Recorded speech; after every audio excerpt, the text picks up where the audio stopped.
Hello दोस्तों, बहुत बहुत स्वागत है आप सभी का बालाघाट मैटर साथ ही में एनसीईआरटी कंप्यूटर की एक और नई वीडियो में। दोस्तों आज हम आपके लेके आए डीसीए पीजीडीसीए का पीसी पैकेज की पूरी कंप्लीट वीडियो। दोस्तों ज्यादा इंट्रो में मैं लंबा नहीं करूंगा क्योंकि ऑलरेडी वीडियो बहुत लेंदी होने वाली है। दोस्तों चलिए वीडियो स्टार्ट करते हैं। मैं स्वागत करता हूँ भूमेश्वर दशेरी जी का, जो कि एनसीईआरटी डायरेक्टर है बालाघाट भटेरा के। चलिए दोस्तों वीडियो स्टार्ट करते हैं। स्वागत करते हैं हम भूमेश्वर दशेरी जी का। नमस्कार दोस्तों।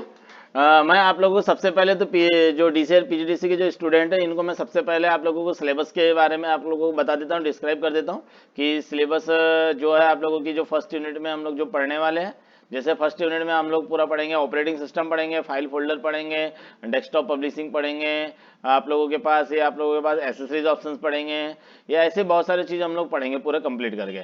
चलिए दोस्तों, इसके बाद में जो सेकंड यूनिट है, सेकंड यूनिट में हम लोग पूरा पढ़ेंगे एमएस वर्ड पढ़ेंगे, ये बेसिक लेवल पर पढ़ेंगे हम लोग। इसके बाद जो थर्ड यूनिट जो आने वाली है, यूनिट थर्ड में हम लोग पढ़ने वाले हैं एडवांस वर्जन में एमएस वर्ड को। ठीक है। इसके बाद में अगर हम लोग बात करें यूनिट नंबर जो 4 है, यूनिट नंबर 4 में हम लोग पढ़ने वाले हैं एमएस एक्सेल के बारे में विस्तार से। चलिए दोस्तों, उसके बाद में हम लोग जो यूनिट नंबर 5 है, यूनिट नंबर 5 में आप लोगों को पूरा एमएस पावर पॉइंट पढ़ाया जाएगा और आउटलुक एक्सप्रेस को भी पढ़ाया जाएगा। चलिए दोस्तों, इसके प्रकार हम लोग देखते हैं इसके जो इंपॉर्टेंट कुछ क्वेश्चंस है डीसी एंड पीजीडीसी वालों के लिए, बच्चों के लिए। तो हम लोग ये देख लेते हैं यूनिट 1 से जो आप लोग को दिख रहे होंगे स्क्रीन पर, ये आपके कुछ इंपॉर्टेंट क्वेश्चंस है, आप इसको अवश्य पढ़ करके जाएं। चलिए दोस्तों, आप लोगों के फर्स्ट यूनिट के जो थे आपके इंपॉर्टेंट क्वेश्चन आप लोगों को मैंने दिखा दिया। नेक्स्ट हम लोग चलते हैं सेकंड यूनिट पर। सेकंड यूनिट के जो इंपॉर्टेंट क्वेश्चंस है आप लोगों के, ये जैसे आप लोगों को दिखाई दे रहा होगा स्क्रीन के ऊपर, ये सेकंड यूनिट के जो क्वेश्चंस है। ठीक है, ओके दोस्तों। चलिए दोस्तों, आप देखते रहिए आप वीडियो को कि इसमें जो इंपॉर्टेंट क्वेश्चंस है ये क्या क्या है, कौन कौन से हैं, आप लोग वन बाय वन। चलिए दोस्तों, इसके बाद थर्ड यूनिट देखते हैं। थर्ड यूनिट में जो इंपॉर्टेंट जो क्वेश्चंस है आप लोग उसके बारे में देख लेते हैं, कौन कौन से क्वेश्चंस आप लोगों को आ सकते हैं इसमें। चलिए दोस्तों, इसके बाद हम लोग बात करते हैं यूनिट नंबर 4 की। यूनिट नंबर जो 4 है, यूनिट नंबर जो 4 में जो इंपॉर्टेंट क्वेश्चंस है हम लोग उसकी बात कर रहे हैं। चलिए दोस्तों, नेक्स्ट हम लोग अब बात करेंगे दोस्तों इसमें यूनिट नंबर 5 की। यूनिट नंबर 5 में आप लोगों को पूरे जो इंपॉर्टेंट क्वेश्चंस है उसके बारे में आप लोगों को बता दिया जा रहा है। चलिए दोस्तों, हम लोग अब बात करते हैं जो आप लोगों को मैंने इंपॉर्टेंट क्वेश्चंस दिखाया, हम लोग उसको डिस्क्राइब करेंगे अच्छे से। जो यूनिट 1 के जो पहला जो क्वेश्चन आ सकता है आप लोगों को, विंडो 8.1 क्या है, विंडो 8 की विशेषता।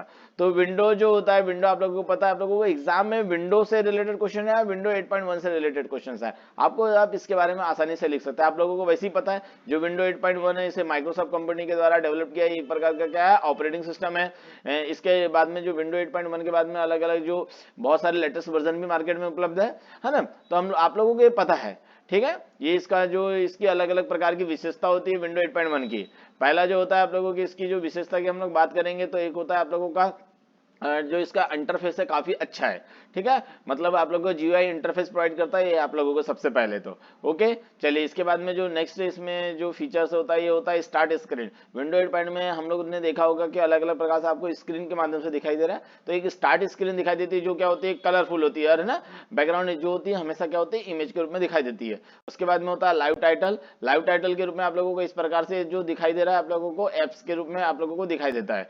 ठीक है, उसके बाद में जो होते हैं हम लोग हॉट कॉर्नर का यूज करते हैं इसमें। हमेशा जब कॉर्नर में हम लोगों का कर्सर जाता है विंडो 8 में या विंडो 8.1 में, तो ये जो होता है आप लोगों की जो स्क्रीन इस पर क्लिक करके आप उसको क्या कर सकते हैं, लैपटॉप ऐप को क्या करते हैं, स्विच कर सकते हैं।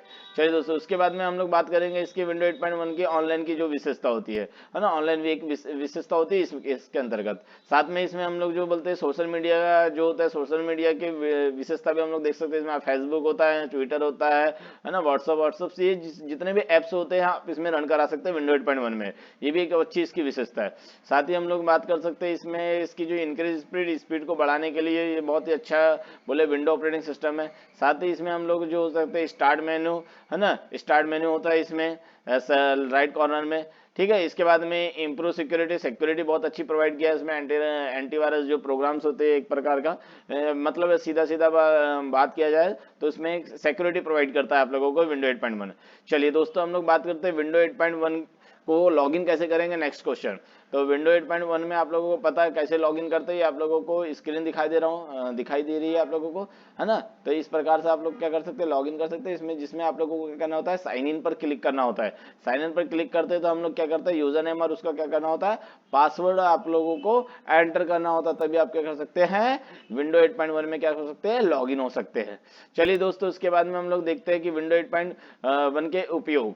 ठीक है। विंडो 8 पॉइंट जो उपयोग होता है इसमें नेविगेशन होता है, हम लोगों ने देखा होगा नेविगेशन का यूज करते हैं, है ना। नेविगेशन मतलब ये इस प्रकार से छोटा सा जो आइकन होता है नेविगेशन के रूप में दिखाई देता है। यूज हॉट कॉर्नर का यूज करते हैं सेम इसी प्रकार से, ये जो कॉर्नर दिखाई दे रहा है ये, है ना। लोअर लेफ्ट में आप लोगों को ये चीज दिखाई देती है, तो लोअर लेफ्ट से आप लोग क्या कर सकते हैं, स्टार्ट स्क्रीन पर वापस जा सकते हैं। ठीक है। अपर लेफ्ट इसकी सहायता से आप क्या करते हैं, ऊपरी जो बाएं कोने होते हैं उस पर क्लिक करके करते हैं, तो है ना पिछले जो होता है ऐप को क्या कर सकते हैं, उसकी सहायता से स्विच कर सकते हैं। ठीक। इसके ऐसे बहुत सारे इसके विंडो 8.1 के अलग अलग है, upper right and lower right ये भी होते हैं आप लोगों के, है ना। ठीक है। ये इसमें चलिए दोस्तों, इसके बाद में हम लोग बात करते हैं, इसके पास सर्च ऑप्शंस भी होता है, इसमें शेयर ऑप्शंस भी होते हैं आप लोगों के, स्टार्ट ऑप्शंस भी होता है आप लोगों को विंडो 8.1 में। चलिए दोस्तों, हम लोग इसके बाद में बहुत से जो नेक्स्ट जो डिवाइस है, हम लोग बहुत सारे डिवाइसेस से रिलेटेड भी चीज आप लोगों को दिखाई देती है, जैसे हेडफोन होता है, मीडिया प्लेयर होता है, ये सब चीज आप लोगों को दिखाई देती है। साथ में इसमें आप लोगों का सेटिंग ऑप्शन भी दिखाई देता है, पूरे सेटिंग कर सकते हैं आप लोग विंडो से रिलेटेड। चलिए दोस्तों, इसके बाद में जो हम लोगों के सामने जो क्वेश्चन आने वाला है ये है आप लोगों के, ये क्वेश्चन बहुत वेरी इंपॉर्टेंट है। विंडो 8.1 में लॉग ऑफ, हाइबरनेट और शटडाउन को विस्तार से समझाइए। ठीक है दोस्तों, ये आप लोगों के लिए बहुत ही महत्वपूर्ण है।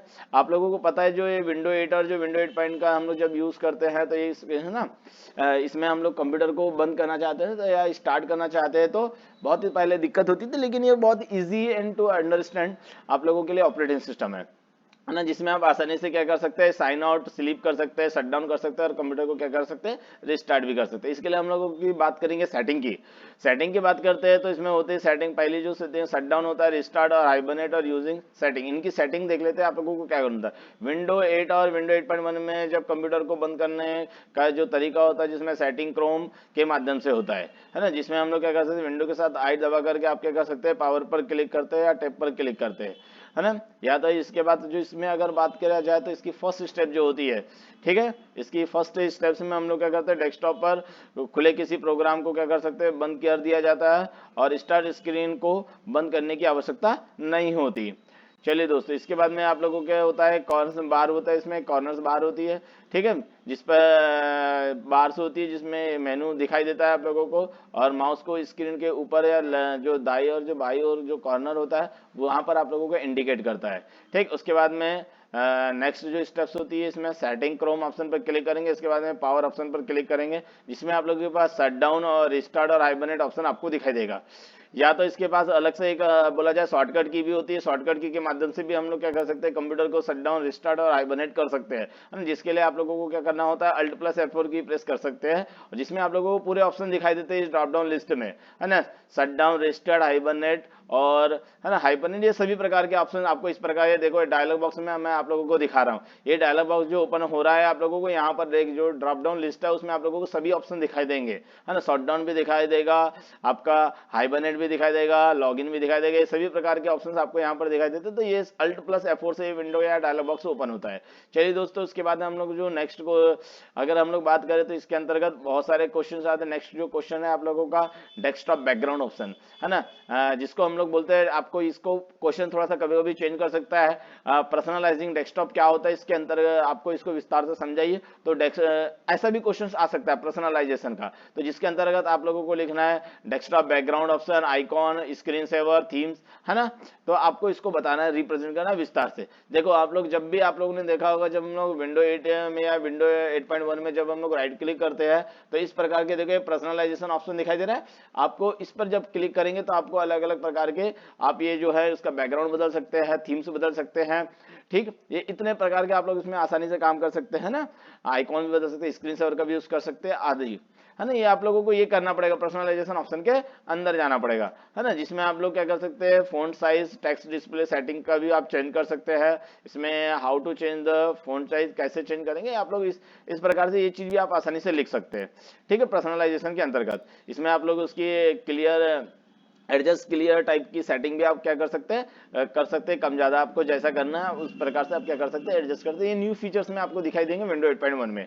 चलिए दोस्तों, इसके बाद में हम लोगों के पास जो क्वेश्चंस हम लोग देख लेते हैं। नेक्स्ट जो क्वेश्चंस आने वाला है आप लोगों के सामने, है ना, ये आप लोगों को ये जो स्क्रीन पे दिखाई दे रहा है इसमें आप लोगों को कभी कभी क्वेश्चन बदला जाता है कि विंडो 8.1 में डेट एंड टाइम को कैसे बदलेंगे। तो आप लोगों को विंडो 8.1 में अगर आपको डेट एंड टाइम को अगर बदलना होता है तो आप लोग कंट्रोल पैनल में जाकर के भी आप आसानी से क्या कर सकते हैं, डेट एंड टाइम को बदल सकते हैं। ठीक है, कंट्रोल पैनल ऑप्शन है बहुत अच्छा इजी ऑप्शन है। इसमें आप लोग इसे अलग अलग प्रकार से आप लोग जोन की सहायता से भी बदल सकते हैं। जोन में जाकर के आप भी अपने हिसाब से क्या कर सकते हैं, जोन को प्रॉपर अपने जोन को सेट करके आप उस पर क्या कर सकते हैं, अप्लाई और ओके करेंगे तो आपका जो होगा कंप्यूटर का डेट एंड टाइम क्या हो जाएगा, चेंज हो जाएगा, है ना। चलिए दोस्तों, इसके बाद ये आप लोगों को दिखाई दे रहा होगा, स्क्रीन पे दिखाई दे रहा है। आप यहाँ से जा रहे हैं, इस पे जाएंगे आप लोग, स्टेप बाय स्टेप आप इस पर जाएंगे। चेंज डेट एंड टाइम में आप लोगों को स्क्रीन में दिखाते जा रहा हूँ। आप इस प्रकार से जैसे करेंगे अप्लाई, लास्ट में ओके ये सेट करेंगे डेट और ओके करेंगे, आपका डेट एंड टाइम क्या हो जाएगा बेटा, सेव हो जाएगा। ओके, चलिए दोस्तों, इसके बाद में जो होते हैं हम लोगों के विंडो 8.1 में टास्क बार का उपयोग। ठीक है, टास्क बार आप लोगों को पता ही है, जो हमारी जो होती है सबसे डेस्कटॉप के सबसे नीचे वाली जो बार होती है उसको बोलते हैं हम लोग टास्क बार। इसकी आप लोग सेटिंग कर सकते हैं, उसको लेफ्ट में भी मूव करा सकते हैं, राइट में भी करा सकते हैं। आप लेफ्ट में जब हम लोग क्या करते हैं, टास्क बार पर राइट क्लिक करते हैं, उसकी प्रॉपर्टी ऑप्शन ओपन होती है जिसमें अलग अलग प्रकार की सेटिंग्स ऑप्शन होते हैं। आप उसमें आप क्या कर सकते हैं, टास्क बार की सेटिंग को आप क्या कर सकते हैं, कम ज्यादा कर सकते हैं, लेफ्ट में भी कर सकते हैं, बॉटम में भी कर सकते हैं, अलग अलग इसके पोजीशंस होती है, आप इसको क्या कर सकते हैं, सेट कर सकते हैं। और लास्ट में अप्लाई और ओके करेंगे तो आप लोगों की जो होती है टास्क बार की सेटिंग चेंज हो सकती है। चलिए दोस्तों, इसके बाद में हम लोगों के पास जो होता है नेक्स्ट जो क्वेश्चन है, ये वेरी वेरी इंपॉर्टेंट क्वेश्चन है कि विंडो 8.1 में फाइल और फोल्डर कैसे बनाते हैं, उसके कॉपी कैसे करते हैं, इसको कैसे रीनेम कैसे करेंगे, है ना या डिलीट कैसे करेंगे। तो आप लोगों को मैं बता देता हूँ फाइल क्या होती है। फाइल एक ऑब्जेक्ट होता है जो प्रोग्राम के साथ में उपयोग किए गए डाटा या इंफॉर्मेशन है उसकी जो सेटिंग होती है उसके नियमों का पालन करता है, जो क्या करता है आप लोगों को जीयूआई इंटरफेस प्रोवाइड करता है। ठीक है, और इसमें क्या होती है, हम लोग फाइल के अंदर हम लोग क्या करते हैं, एक जो होता है डाटा को क्या कर सकते हैं, स्टोर कर सकते हैं। फाइल को हम लोग ओपन भी कर सकते हैं, जिसमें आप लोग फाइल के रूप में आप लोगों को पिक्चर्स हो सकती है, एडोब जो होती है पीडीएफ फाइल हो सकती है, अलग अलग प्रकार की फाइल्स होती है, आप लोगों को पता है। आप किसी भी फाइल को ओपन करना चाहते हैं तो डबल क्लिक करके आप क्या कर सकते हैं, उस फाइल को क्या कर सकते हैं, आसानी से ओपन भी कर सकते हैं। चलिए दोस्तों, हम लोग बात करेंगे इसके बाद में फोल्डर की। फोल्डर एक प्रकार के बोले जिसको बोलते हैं हम लोग डायरेक्टरी, डायरेक्टरी के भी नाम से जाना जाता है फोल्डर। फोल्डर के अंदर हम लोग क्या कर सकते हैं, फाइल को स्टोर करके रखते हैं। किसके फोल्डर के अंदर हम लोग क्या करते हैं, फाइल को स्टोर कर सकते हैं। अब ये जो फाइल्स होता है आप लोगों को पता ही है, फाइल्स में क्या होता है, डाटा आप लोगों के स्टोर होते हैं। ठीक है, और एक फोल्डर के अंदर हम लोग क्या कर सकते हैं, बहुत सारे फोल्डर को क्या कर सकते हैं, स्टोर कर सकते हैं। मतलब एक फोल्डर के अंदर नंबर ऑफ जो फाइल्स होती है उसको कितनी भी फाइल हो आप उसको क्या कर सकते हैं, आसानी से स्टोर कर सकते हैं। और जिसमें हम लोग क्या करते हैं, जिसके कारण क्या होता है, आप लोगों के फाइल एंड फोल्डर में आपकी जो फाइल्स होती है व्यवस्थित रूप से क्या होती है, स्टोर होती है। चलिए दोस्तों, इसके बाद में हम लोग देखते हैं how to create a new folder. आप लोगों को पता ही बच्चों की फोल्डर कैसे क्रिएट करते हैं, यहाँ पर तरीके अलग अलग लिखे हुए हैं, तो आप लोगों को कोई दिक्कत नहीं है, आप स्टेप्स लिख सकते हैं कि कैसे क्रिएट करते हैं। आप लोगों को पढ़ाया गया है, बताया गया है कि कैसे क्रिएट कर देंगे। सबसे पहले आप लोग यदि डेस्कटॉप पर अगर किसी प्रकार के फोल्डर को बनाना चाहते हैं तो आप लोग क्या करेंगे, राइट क्लिक करेंगे, न्यू ऑप्शन पे जाएंगे, है ना, और राइट क्लिक करके आप जैसे न्यू फोल्डर ऑप्शन पे क्लिक करेंगे तो आपके सामने फोल्डर बन जाता है। यदि आप ऐसा नहीं कर सकते तो आप लोग कोई भी फोल्डर को ओपन करें तो एक प्रकार का देखो ये ऑप्शन दिखाई देगा फोल्डर ऑप्शन, उस पर क्लिक करेंगे और एंटर करेंगे और ओके करेंगे। ये मतलब ऐसा करके भी देखो ये जा सकते हैं। आपको मैंने ये तरीका बताया, राइट क्लिक करके न्यू पे जाकर के फोल्डर, है ना, तो आप यहाँ से भी आप ये काम कर सकते हैं। ठीक है, फिर आप लोग देखते हैं हाउ टू कॉपी फाइल, मतलब आप फाइल को कॉपी कैसे करेंगे। कॉपी करने के लिए आप लोगों को पता है, राइट, है ना, उस फाइल को सबसे पहले सेलेक्ट करना पड़ेगा और सेलेक्ट करने के बाद में क्या करेंगे, राइट क्लिक करेंगे। राइट क्लिक करने के बाद कॉपी ऑप्शन पे जाएंगे और उसको क्या करेंगे, फिर दूसरी लोकेशन पे जाकर के उसको क्या करेंगे, पेस्ट करेंगे। या तो आप क्या कर सकते हैं, शॉर्टकट की यूज कर सकते हैं, कंट्रोल+C। कंट्रोल+C करने के बाद में आप लोगों को दूसरे लोकेशन पे जाकर के क्या करना है, कंट्रोल+V दबाना है। तो आप लोगों की जो फाइल होगी वो क्या होगी, कॉपी हो जाएगी और उसके बाद में वो, है ना, कॉपी हो जाएगी। ठीक है, चलिए दोस्तों, इसके बाद में आप लोगों को देखते हैं कि फाइल और जो फोल्डर है उसको कैसे क्या करते हैं, डिलीट कैसे करते हैं। डिलीट करने के लिए आप लोगों को ज्यादा कुछ नहीं है। अगर आपको किसी फाइल एंड फोल्डर को डिलीट करना होता है तो उसके लिए या तो आप सेलेक्ट करें फाइल और फोल्डर को और क्या करें, डिलीट की प्रेस करें तो आपकी जो फाइल एंड फोल्डर होगी वो डिलीट हो जाएगी। चलिए दोस्तों, उसके बाद में हम लोग बात करें, क्लिक करते हैं, आप लोग डबल क्लिक करके भी आप कर सकते हैं डिलीट ऑप्शन, नहीं तो आप डायरेक्ट, आप लोगों को तो बता ही दिया मैंने, है ना। ठीक है, डिलीट की दबाएंगे, आपका फाइल एंड फोल्डर क्या हो जाएगा, डिलीट हो जाएगा। सेम उसी प्रकार से how to move file and folder. ठीक है, आप किसी फाइल एंड फोल्डर को क्या करना चाहते हैं, मूव करना चाहते हैं। उसका मतलब होता है कि आप लोग किसी फाइल एंड फोल्डर को एक स्थान से क्या करना चाहते हैं, दूसरे स्थान पर क्या करना चाहते हैं, ट्रांसफर करना चाहते हैं। जिसके लिए हमें क्या करना होता है, कट करने के बाद में हम उसको क्या करते हैं, पेस्ट करते हैं। तो आप लोगों की जो फाइल होती है एक स्थान से क्या होती है, दूसरे स्थान पर क्या हो जाती है, मूव हो जाती है। मतलब आपको सबसे पहले क्या करना होता है, कट करना होता है, उसके बाद में क्या करना होता है, उसको पेस्ट करना होता है। कट करने की शॉर्टकट की होती है कंट्रोल+C, और यदि आपको दूसरे लोकेशन पे जाते हैं, हम उसको पेस्ट करना चाहते हैं, तो उसके लिए यूज करते हैं हम लोग Ctrl+V, शॉर्टकट की का यूज करते हैं। ओके दोस्तों, चलिए देखो देखो आप लोगों को नीचे सामने स्क्रीन पर लिखा हुआ है कंट्रोल, है ना, शॉर्टकट की दबाना है, Ctrl+X कट करेंगे और Ctrl+V से क्या करेंगे, पेस्ट करेंगे। ये चीज आप लोग लिख सकते हैं। इसके बाद में बात करेंगे use drag and drop. Use and drag and drop आप उसको कैसे करेंगे, आप लोगों को यदि ड्रैग एंड ड्रॉप करना होता है तो उस फाइल एंड फोल्डर को, है ना, सेलेक्ट करना है। सेलेक्ट करने के बाद जो माउस होता है, माउस को प्रेस करके रखना होता है, जो आप लोगों की राइट बटन है तो उसको प्रेस करके रखते हैं और उसको ड्रैग करके छोड़ देते हैं कहीं दूसरी जगह पर, तो आपकी जो फाइल हो जाती है वो क्या जाती है, एक स्थान से दूसरे स्थान पर क्या हो जाती है, ड्रैग हो जाती है। चलिए दोस्तों, इसके बाद में हम लोग देखते हैं कि फाइल एंड फोल्डर को रीनेम कैसे करेंगे। तो रीनेम करने के लिए आप लोगों को बहुत अच्छा तरीका, आप लोग जिस भी फाइल एंड फोल्डर को सिलेक्ट करते हैं उसे क्या करना होता है, आप लोगों को सिलेक्ट करने के बाद में राइट क्लिक करते हैं। राइट क्लिक करने के बाद आपके पास रीनेम ऑप्शन आता है, आप रीनेम ऑप्शन में जैसे क्लिक उसके बाद में फाइल का नेम टाइप कर सकते हैं। यदि आपको ऐसा नहीं करना है तो आप लोग F2 जो शॉर्टकट की होती है, रीनेम करने की जो शॉर्टकट की होती है F2 की प्रेस करके आप लोगों को भी क्या कर सकते हैं, फाइल के नेम को चेंज कर सकते हैं, फाइल या फोल्डर के नेम को क्या कर सकते हैं, रीनेम कर सकते हैं। चलिए दोस्तों, उसके बाद में हम लोग पढ़ते हैं रिसाइकल बिन। रिसाइकल बिन आप लोगों को वैसे ही पता है, आप लोगों को एक प्रकार से बोला जाए तो हमारे जब हम लोग फाइल एंड फोल्डर को क्या करते हैं, डिलीट करते हैं, तो वो जो होती है हम लोगों का जो फाइल एंड फोल्डर डिलीट की जो फाइल एंड फोल्डर होती है वो हमारे क्या हो जाती है, रिसाइकल बिन में मूव हो जाती है। आप लोगों को इसको आपको पता ही है कि इसमें जो डाटा होता है वो अस्थायी रूप से होता है, मतलब अगर आपने किसी फाइल एंड फोल्डर को डिलीट किया है, परमानेंट रूप से अगर डिलीट कर दे तो परमानेंट रूप से डिलीट भी हो जाती है। लेकिन इसका अगर हम लोग बात करें एक प्रकार का बोला जाए तो डस्टबिन होता है। क्या होता है, डस्टबिन होता है, जिसमें हम लोग क्या करते हैं, जिस भी किसी भी फाइल फोल्डर को डिलीट करते हैं तो आप लोगों की जो फाइल एंड फोल्डर होती है, डिलीट की गई फाइल एंड फोल्डर, वो क्या जाती है, रिसाइकल बिन में मूव हो जाती है। अब देखो आप लोगों को जब हम लोगों ने मान लो किसी फाइल एंड फोल्डर को नॉर्मल तरीके से यदि आपने डिलीट किया है तो उसको हमको क्या कर सकते हैं, मूव भी कर सकते हैं, मतलब जिसको बोलते हैं मूव नहीं कर सकते, जिसको हम लोग क्या कर सकते हैं, रिस्टोर भी कर सकते हैं। अब रिस्टोर तब ही कर सकते हैं जब आपने उसको नॉर्मल तरीके से आपने फाइल एंड फोल्डर को डिलीट किया है।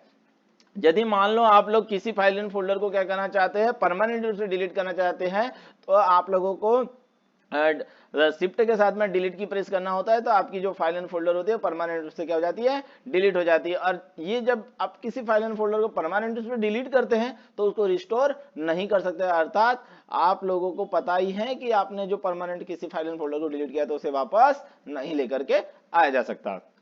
चलिए दोस्तों, इसके बाद में हम लोग how to show recycle bin in the recycle, है ना, इन द विंडो 8.1। ठीक है, आप लोगों के रिसाइकल बिन ऑप्शन कहाँ दिखाई देता है, आप लोगों को यहाँ पर बताया जा रहा है, राइट क्लिक करके पर्सनलाइजेशन ऑप्शन जाकर के ये उसकी पर्सनलाइजेशन के अंदर की एक सेटिंग होती है जिसको बोलते हैं हम लोग रिसाइकल बिन। आप इसको शो एंड हाइड भी कर सकते हैं, क्लिक करेंगे आप इस पे और देन अप्लाई और ओके करेंगे तो आपकी जो रिसाइकल बिन होगी वो क्या होगी, आपकी शो एंड हाइड होने लगेगी। ओके दोस्तों, चलिए दोस्तों, उसके बाद में हम लोग बात करेंगे इसको रिसाइकल बिन को इम्पीडी कैसे करेंगे, है ना, इम्पीडी द रिसाइकल बिन। तो ये आप लोगों को पूरा लिख करके आना है, इम्पीडी द रिसाइकल बिन। सबसे पहले आप लोगों को इस फाइल जो रिसाइकल बिन है आप लोगों को डेस्कटॉप पर दिखेगा, उस पर सबसे पहले राइट क्लिक करना और क्या करना है, इम्पीडी रिसाइकल बिन ऑप्शन पर जैसे ही क्लिक करेंगे आपकी जो रिसाइकल बिन होगा वो क्या होगा, पूर्णतः खाली हो जाएगा। चलिए दोस्तों, इसके बाद में हम लोग बात करते हैं विंडो 8.1। विंडो 8.1 में हम लोग बात करेंगे एसेसरीज ऑप्शन की। तो एसेसरीज ऑप्शन आप लोगों को पता है, एसेसरीज मतलब इसके अंतर्गत बहुत सारी सामग्री आती है, जैसे हम लोगों ने देखेंगे इसके अंतर्गत आता है एमएस पेंट। एमएस जो पेंट होता है आप लोगों को सामने एक प्रकार से दिखाई दे रहा है, इसको बोलते हैं हम लोग साधारण ड्राइंग एडिटर प्रोग्राम होता है एक प्रकार का, है ना, इसका यूज कर सकते हैं। इसमें हम लोग किसी प्रकार के साधारण जो होती है फोटो एडिटिंग एक प्रकार का सॉफ्टवेयर है ना, ये आप लोगों के लिए बहुत ही महत्वपूर्ण टूल है, जिसकी सहायता से आप लोग किसी भी फोटो या जो इमेजेस होती है आप उसको क्या कर सकते हैं, थोड़ा सा उसके ड्राइंग में चेंजेस कर सकते हैं। साथ ही अगर बोला जाए तो इसका जो अगर हम लोग बोला जाए इसको पेंट ब्रश के भी नाम से जाना जाता है। चलिए दोस्तों, उसके बाद में हम लोग बात करेंगे नोटपैड की।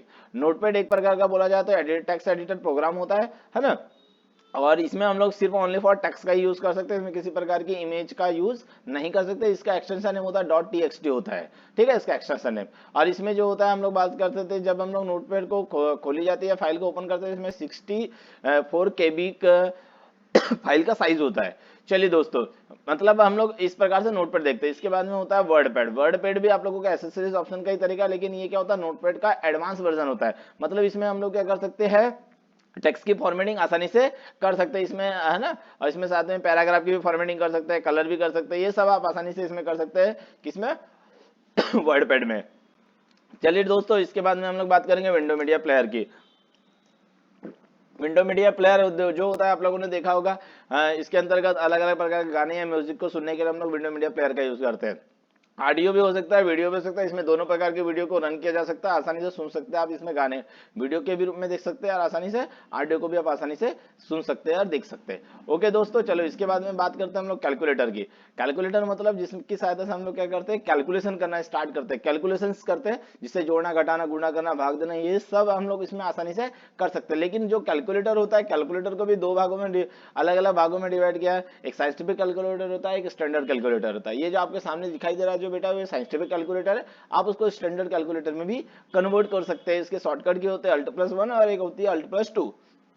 ठीक है, चलिए दोस्तों इसके बाद में हम लोग बात करेंगे, इसके बाद जो हम लोग बात करेंगे मैथ इनपुट पैनल की। मैथ इनपुट पैनल जो होता है, जैसे आप लोगों को विंडो 8 पैन का ये न्यू फीचर्स होता है, ठीक है, जिसमें हम लोग क्या करते हैं, यदि मान लो कोई किसी प्रकार से आप लोगों को किसी मैथमेटिकल फार्मूले को क्रिएट करना होता है, तो आप इसमें क्या कर सकते हैं, यहाँ पर मैथमेटिकल फार्मूले को क्या कर सकते हैं, राइट कर सकते हैं, जिसके लिए हम लोग किसका यूज करते हैं, मैथ इनपुट पैनल का यूज करते हैं। चलिए दोस्तों इसके बाद में हम लोग बात करते हैं विंडो 8.1 में लैंग्वेज सेटिंग, मतलब विंडो 8.1 में हम लोग लैंग्वेज की सेटिंग कैसे करेंगे। ठीक है, ये आप लोगों को पूछा भी जा सकता है, अन्यथा नहीं भी पूछ सकता। इसके लिए आप लोगों को लैंग्वेज को सेटिंग को चेंज करने के लिए आप लोगों को या तो विंडो के साथ क्या दबाना है, सी की प्रेस करना है, तो आप लोगों का कंट्रोल पैनल ओपन होगा। कंट्रोल पैनल में जाने के बाद आप लोगों को यहाँ पर एक ऑप्शन आता है आप लोगों के पास, लैंग्वेज सेटिंग का देखो ऑप्शन दिखाई दे रहा है आप लोगों को, ये clock language and regional option, उसमें आपको ऐड लैंग्वेज ऑप्शन पर क्लिक करेंगे तो आपके पास इस प्रकार का डायलॉग बॉक्स होगा। उसमें जब आपको लैंग्वेज चेंज करने के बाद में क्या कर सकते हैं, ऐसा इस प्रकार से सिलेक्ट करेंगे और क्या कर सकते हैं, चेंज अप्लाई ओके कर सकते हैं, तो आपकी जो लैंग्वेज होगी वो क्या हो जाएगी, आपकी चेंज होने लगेगी। ठीक है, इस प्रकार से आप क्या कर सकते हैं, लैंग्वेज को चेंज कर सकते हैं। नेक्स्ट, ये जो आप लोगों के सामने जो क्वेश्चन आ रहा है बेटा, ये बहुत ही महत्वपूर्ण है, हर बार हर साल पूछे जाने वाला क्वेश्चन है। How to installation program in window 8.1, मतलब विंडो 8.1 में आप किसी भी प्रोग्राम को कैसे इंस्टॉल करेंगे। तो जैसे आप लोगों को पहले ही पता है कि जैसे हमारे जो विंडो 8.1 में आप लोगों के पास कुछ ऐसे सॉफ्टवेयर होते हैं जो पहले से क्या होते हैं, इंस्टॉल होते हैं। जैसे आप लोगों ने देखा होगा, नोटपैड हो गया, वर्डपैड हो गया, पेंट हो गया, कैलकुलेटर हो गया, इंटरनेट एक्सप्लोरर हो गया, कुछ गेम्स हो गए, ये हमारे पास पहले से ही क्या होते हैं, इंस्टॉल होते हैं। लेकिन क्या होता है, आप लोगों को कुछ ऐसे प्रोग्राम्स होते हैं जिससे हमें इंस्टॉल करने की आवश्यकता होती है। जैसे MS ऑफिस को अगर आपको इंस्टॉल करना है या कोरेड्रा को इंस्टॉल करना है, तो उसके लिए अलग अलग प्रकार के आपको स्टेप्स को फॉलो करने पड़ेगा। तो देखते हैं हम लोग कि विंडो 8.1 में आप लोग किसी प्रोग्राम को CD या DVD के माध्यम से आप लोग कैसे इंस्टॉल करते हैं। तो सबसे पहले तो आप लोगों को जो CD एंड DVD होती है, उसका नया फीचर्स होता है कि ये ऑटो रन हो जाती है, और ऑटो रन होने के बाद में आप उसको डायरेक्ट रन भी करा सकते हैं। यदि ऐसा नहीं करते हैं ऑटो रन, तो आप लोग उसको ओपन करेंगे, ओपन करने के बाद आपको सेटअप ऑप्शन दिखाई देगा। सेटअप ऑप्शन पे जब आप लोग क्लिक करेंगे, तो अलग अलग स्टेप्स को फॉलो करते हुए आप लोग क्या कर सकते हैं, नेक्स्ट नेक्स्ट पर क्लिक करते हुए आप क्या कर सकते हैं, किसी भी प्रोग्राम को, है ना, क्या कर सकते हैं, इंस्टॉल कर सकते हैं। लेकिन अंत में जब तक फिनिश बटन नहीं आता या कंप्लीट ऑप्शंस नहीं आता, तब तक आपको वो जो होता है, किसी भी प्रकार का जो सॉफ्टवेयर होगा वो इंस्टॉल नहीं होता है। ठीक है, आपको ये याद रखना है।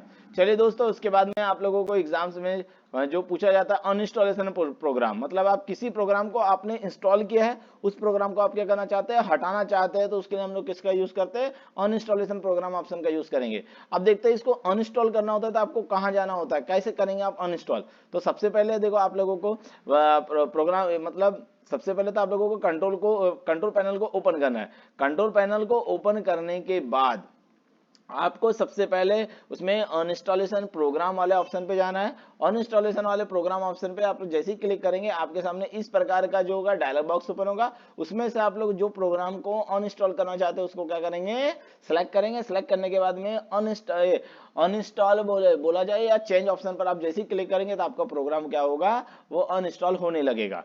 चलिए दोस्तों, हम लोग नेक्स्ट देखते हैं। आप लोग इसके बाद में पूछा गया, आप लोगों को पूछा जाता है कि विंडो 8.1 में फ़ॉन्ट को इंस्टॉल और अनइंस्टॉल कैसे करेंगे।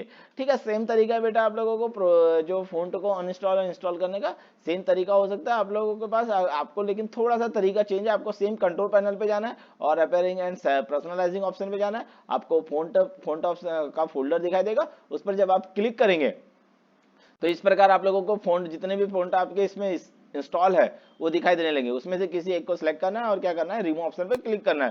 तो आपके जो फ़ॉन्ट होंगे वो क्या हो जाएंगे, रिमूव हो जाएंगे, हट जाएंगे। ठीक है, इस प्रकार। और इंस्टॉल करना होता था आपके, यदि पेन ड्राइव या CD में जब भी आपके पास कोई फ़ॉन्ट है डाउनलोड है, तो आपको उसको कुछ नहीं करना है। सिलेक्ट करने के बाद में इंस्टॉल ऑप्शन पे क्लिक करना है, तो आपके सामने वो फ़ॉन्ट क्या होगा, इंस्टॉल हो जाएगा। चलिए दोस्तों, इस प्रकार से आप लोग आप लोगों को ये जो मैंने बताया, आप लोगों को इतने सारे चीज को आपको अच्छे से पढ़ करके जाना है। चलिए दोस्तों, इसके बाद में हम लोग डिलीट, आप लोगों ने देखा डिलीट प्रोग्राम पर यू आर नेवर यूज, है ना। मतलब कुछ ऐसे जो प्रोग्राम्स है आप जिसका यूज नहीं करना चाहते, उपयोग नहीं करना चाहते, उसको कैसे हटाएंगे, ठीक है। कभी यूज नहीं करना चाहते तो क्या करना चाहिए। तो वैसे आप लोगों को पता है, हम लोग ज्यादा ये समय वीडियो ज्यादा लेंदी बन जाती है, उसके कारण मैं जो आपके लिए इंपॉर्टेंट है मैं वही चीज को आप लोगों को थोड़ा सा अच्छे से बता रहा हूँ। ओके दोस्तों, चलो इसके बाद में आप लोगों को कभी कभी एग्जाम्स में पूछा जाता है कि डिस्क क्लीनअप क्या होता है ना। ये कभी कभी टिप्पणी भी आती है, डिस्क क्लीनअप क्या होता है। आप लोगों को पता है डिस्क क्लीनअप एक सिस्टम टूल है जिसकी सहायता से डिस्क को क्या किया जाता है, स्कैन करने के बाद में अनावश्यक जो फाइल होती है उसको हटा दिया जाता है। जो डिस्क में, जिससे क्या होता है, डिस्क में क्या हो जाता है, फ्री स्पेस क्रिएट हो जाता है ना। जिसके लिए जिस ड्राइव को हम लोग क्या करना चाहते हैं, स्कैन करना चाहते हैं, उसे सबसे पहले क्या करते हैं, सिलेक्ट करते हैं। उसके बाद में क्लीनअप बटन पर क्या करते हैं, क्लिक करते हैं, है ना। इसके बाद में फाइल को क्या करते हैं, इस प्रकार से फाइल को सिलेक्ट करके क्या कर सकते हैं आप, ओके और बटन पर जैसे ही क्लिक करेंगे आपकी जो डिस्क होगी वो क्या होगी, क्या हो जाएगी, क्लीन होने लगेगी, है ना। एक प्रकार का बोला जाए तो अस्थायी इंटरनेट फाइल को हटाया भी जा सकता है इससे। मतलब जो पुरानी फाइल होती है, अलग अलग प्रकार की जो फाइल्स होते हैं, आप उसको क्या कर सकते हैं, क्लीन कर सकते हैं। जैसे फाइल्स के रूप में आपके पास अलग अलग प्रकार की फाइल हो सकती है, जैसे यहाँ पर बताया गया है। जैसे होती है ओल्ड चेक डिस्क फाइल होती है, एक टेम्पररी इंटरनेट फाइल होती है, एक टेम्पररी विंडो फाइल होती है, डाउनलोड प्रोग्राम्स फाइल होती है, और एक रिसाइकल मिल फाइल। मतलब ये जो अलग अलग प्रकार की जो फाइल्स होती है, इनको हटाने के लिए हम लोग क्या करते हैं, डिस्क क्लीनअप का यूज करते हैं। चलिए दोस्तों, आप कैसे करेंगे डिस्क क्लीनअप का यूज, तो आप लोगों के सामने दिखा दे रहा हूँ। आपको सेटिंग, आपको सबसे पहले कुछ नहीं करना है, सबसे पहले स्टार्ट बटन पर क्लिक करना है, उसके बाद में सेटिंग ऑप्शन पे जाना है, उसके बाद में कंट्रोल पैनल पे जाना है, और उसके बाद में एडमिनिस्ट्रेटिव टूल ऑप्शन पर जाना है, उसके बाद में क्लीन अप ऑप्शन पे क्या करना है, क्लिक करना है।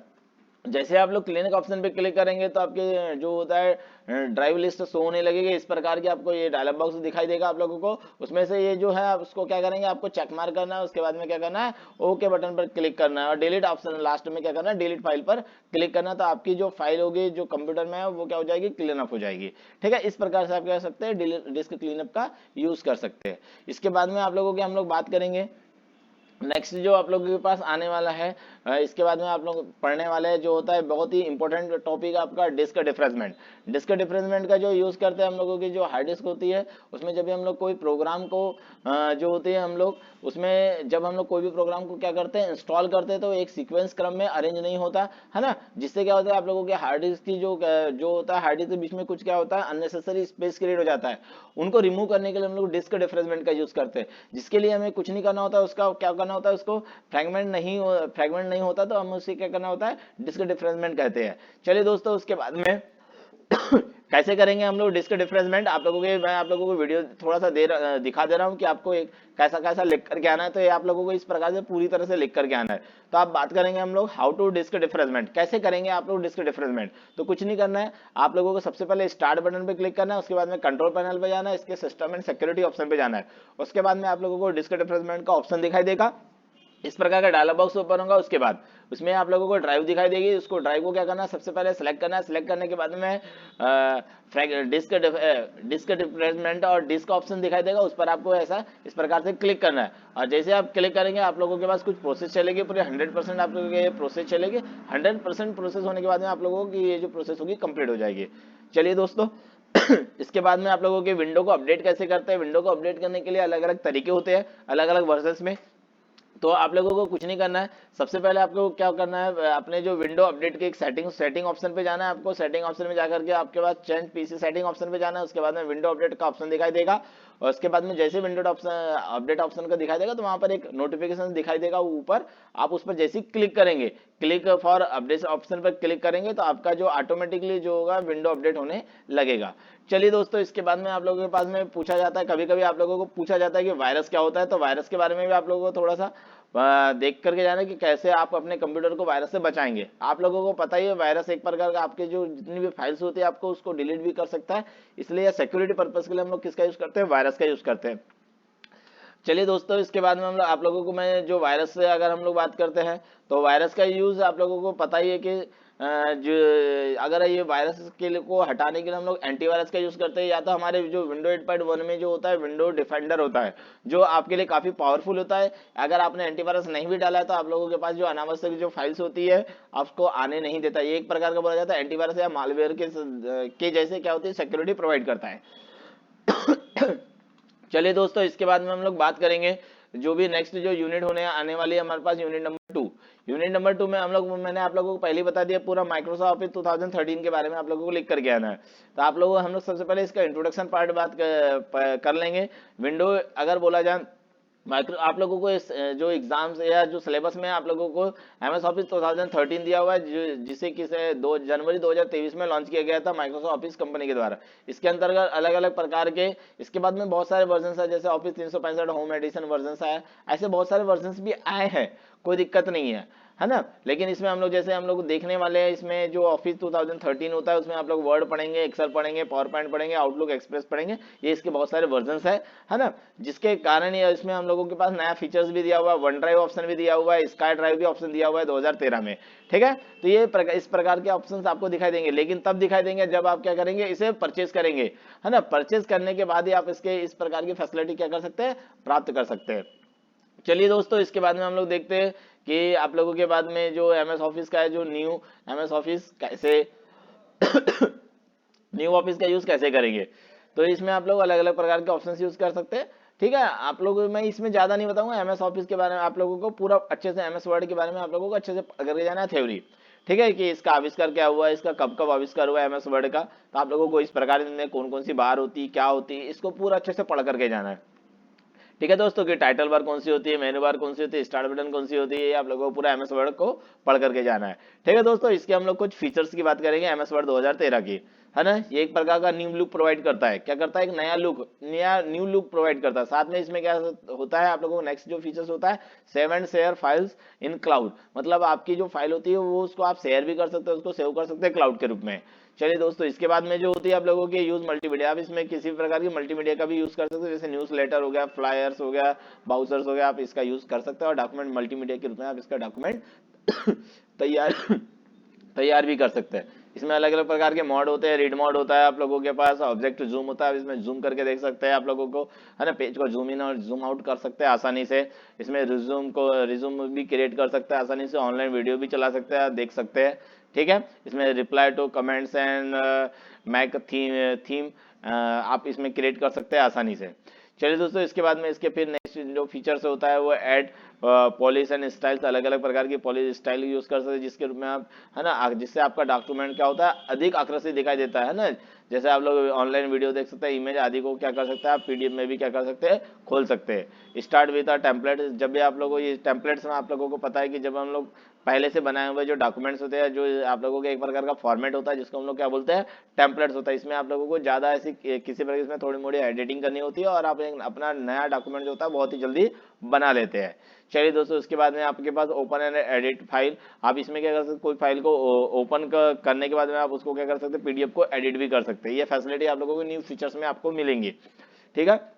इसके बाद में हम लोग इसकी बात करेंगे एमएस ऑफिस के कुछ वर्जन की। ये भी क्वेश्चन आप लोगों के लिए बहुत ही इंपॉर्टेंट है ना। तो हम लोग बात करेंगे वर्जन की। तो इसके बाद में देखो, सबसे पहला जो, अगर एमएस ऑफिस के वर्जन की बात करेंगे तो एमएस ऑफिस 1.0 आया था 19 नवंबर 1990 में। उसके बाद में ऑफिस 1.5 आया था 4 मार्च 1991 में। उसके बाद में आया था ऑफिस 1.6 8 जुलाई 1991 में। उसके बाद में इसके वर्जन आया था ऑफिस 3.0 30 अगस्त 1992 में। ऐसे करके बहुत सारे वर्जन है, जैसे ऑफिस 4.0 आया था 17 जनवरी 1994 में, है ना। इसके बाद नेक्स्ट जो वर्जन आया था ऑफिस 4.7 2 जनवरी 1994 में। ऐसे करके बहुत सारे इसके वर्जन आप लोगों को स्क्रीन पे दिखा रहा हूँ, आप इसको देख करके आप आसानी से पढ़ सकते हैं 1 बाय 1। ऐसे बहुत सारे वर्जन इसके मार्केट में उपलब्ध है, ठीक है दोस्तों, ऐसा। चलिए दोस्तों, इसके बाद में आप लोगों को पूछा जाता है कि इसमें जो हार्डवेयर एंड सॉफ्टवेयर की कौन कौन सी रिक्वायरमेंट होती है। आप लोगों को पता ही है हार्डवेयर और सॉफ्टवेयर, ठीक है, कि इसमें कौन सा प्रोसेसर लगेगा, इसकी जो स्पीड रहेगी क्या रहेगी, 1 गीगाहर्ट्ज होनी चाहिए, इसमें रैम लगी होनी चाहिए 32 बिट की और 64 बिट की, 2 GB भी हो सकती है, 1 GB भी हो सकती है, 4 GB भी हो सकती है, 8 GB भी हो सकती है। वैसे आप लोगों के हार्ड डिस्क में जो स्पेस होनी चाहिए वो आप लोगों की 16 GB होनी चाहिए, से 16 GB से अधिक होनी चाहिए, ठीक है। 16 बिट और जो होता है 64 बिट को सपोर्ट करते होना चाहिए। साथ में आप ग्राफिक्स कार्ड का भी यूज कर सकते हैं अलग अलग प्रकार से। साथ में आप लोगों के पास अलग अलग बोला जाए हार्डवेयर के रूप में कीबोर्ड माउस और स्पीकर का भी आप अलग से अपने अनुसार यूज कर सकते हैं। चलिए दोस्तों, उसके बाद में हम लोग बात करेंगे एमएस वर्ड के साथ कैसे कार्य करते हैं बताइए। ठीक है, एमएस वर्ड के साथ कार्य करने के लिए आप लोगों को पता है एमएस वर्ड की सहायता से हम लोग क्या करते हैं, डॉक्यूमेंट को डिजाइन करते हैं, बना सकते हैं, जिसमें हम लोग क्या करते हैं, लेटर बनाते हैं, रिज्यूम्स बना सकते हैं और कुछ एप्लीकेशन जिसमें आप लोगों के पास बहुत ही अपने न्यू तरीके से टेम्पलेट्स भी दिखाई देते हैं। इसके कारण ये काफी लोकप्रिय हुआ है। ठीक है दोस्तों, हम लोग देखते हैं कि इसमें न्यू क्रिएट चूज टेम्पलेट्स कैसे, जो टेम्पलेट्स है कि उसको कैसे चूज करेंगे या सिलेक्ट कैसे करेंगे। ठीक है दोस्तों, आप लोग जब भी आप लोग देखो क्लिक करते हैं, आप लोग जब से ही एमएस ऑफिस के पर कोई स्टार्ट करते हैं या शुरू करते हैं तो आपको टेम्पलेट ऑप्शन दिखाई देगा। टेम्पलेट ऑप्शन पर जाकर के उसकी अलग अलग प्रकार की देखो दिखाई दे रही है कैटेगरी, कैटेगरी ऑप्शन दिखाई देगी, उस पर क्लिक करेंगे तो आपके पास इतने अलग अलग प्रकार की अलग अलग स्टाइल्स में आप लोगों को टेम्पलेट ऑप्शन दिखाई देगा। यदि आप लोग चाहते हैं कि मुझे ब्लैंक टेम्पलेट मतलब ब्लैंक डॉक्यूमेंट चाहिए तो आप लोगों के पास में ब्लैंक डॉक्यूमेंट ऑप्शन पर जैसे ही क्लिक करेंगे आपके सामने बिना टेम्पलेट्स के मतलब एक खाली पेज आपके एमएस वर्ड का आपके सामने दिखाई देगा। अन्यथा आप टेम्पलेट का भी यूज करके आप आसानी से कोई भी डॉक्यूमेंटेशन क्या कर सकते हैं, तैयार कर सकते हैं। रिज्यूम होता है, आप लोगों के पास बायोडाटा होता है, आप लोगों के पास किसी प्रकार का फ्रंट पेज होता है, कवर पेज होता है, ये पहले से इसके टेम्पलेट्स पहले से आप लोगों के इसमें एमएस वर्ड में बने हुए रहते हैं 2013 में। चलिए दोस्तों, how to open a document, आप डॉक्यूमेंट को कैसे ओपन करेंगे, है ना। मतलब जैसे आप लोगों ने कोई फाइल बनाया है उसको आपको ओपन करना है तो आप लोगों को पता ही है ओपन करने के लिए कुछ नहीं करना होता। आप लोगों के पास ये ऑप्शन दिखा दे रहा हूं, आप लोगों को स्क्रीन पर दिख रहा है, सेम आपको ऐसे ही करना है ना। फाइल मेनू पर क्लिक करना है, फाइल मेनू पर क्लिक करने के बाद इस प्रकार के ड्रॉप डाउन लिस्ट ओपन होगी, उसपे से आपको क्या करना है, ओपन बटन पर जैसे ही आप क्लिक करेंगे तो ओपन का डायलॉग बॉक्स ओपन होगा और आपको फाइल को क्या करना है, जो भी फाइल को आप ओपन करना चाहते हैं उसको सिलेक्ट करेंगे और देन क्या करेंगे, ओपन ऑप्शन पर क्लिक करेंगे तो आपकी जो फाइल होगी वो क्या हो जाएगी, ओपन हो जाएगी। आप लोगों को स्टेप्स यहाँ पर सामने लिखी हुई है। ओके दोस्तों, मैंने जो बोला आप लोगों को सामने स्टेप्स लिखी हुई है।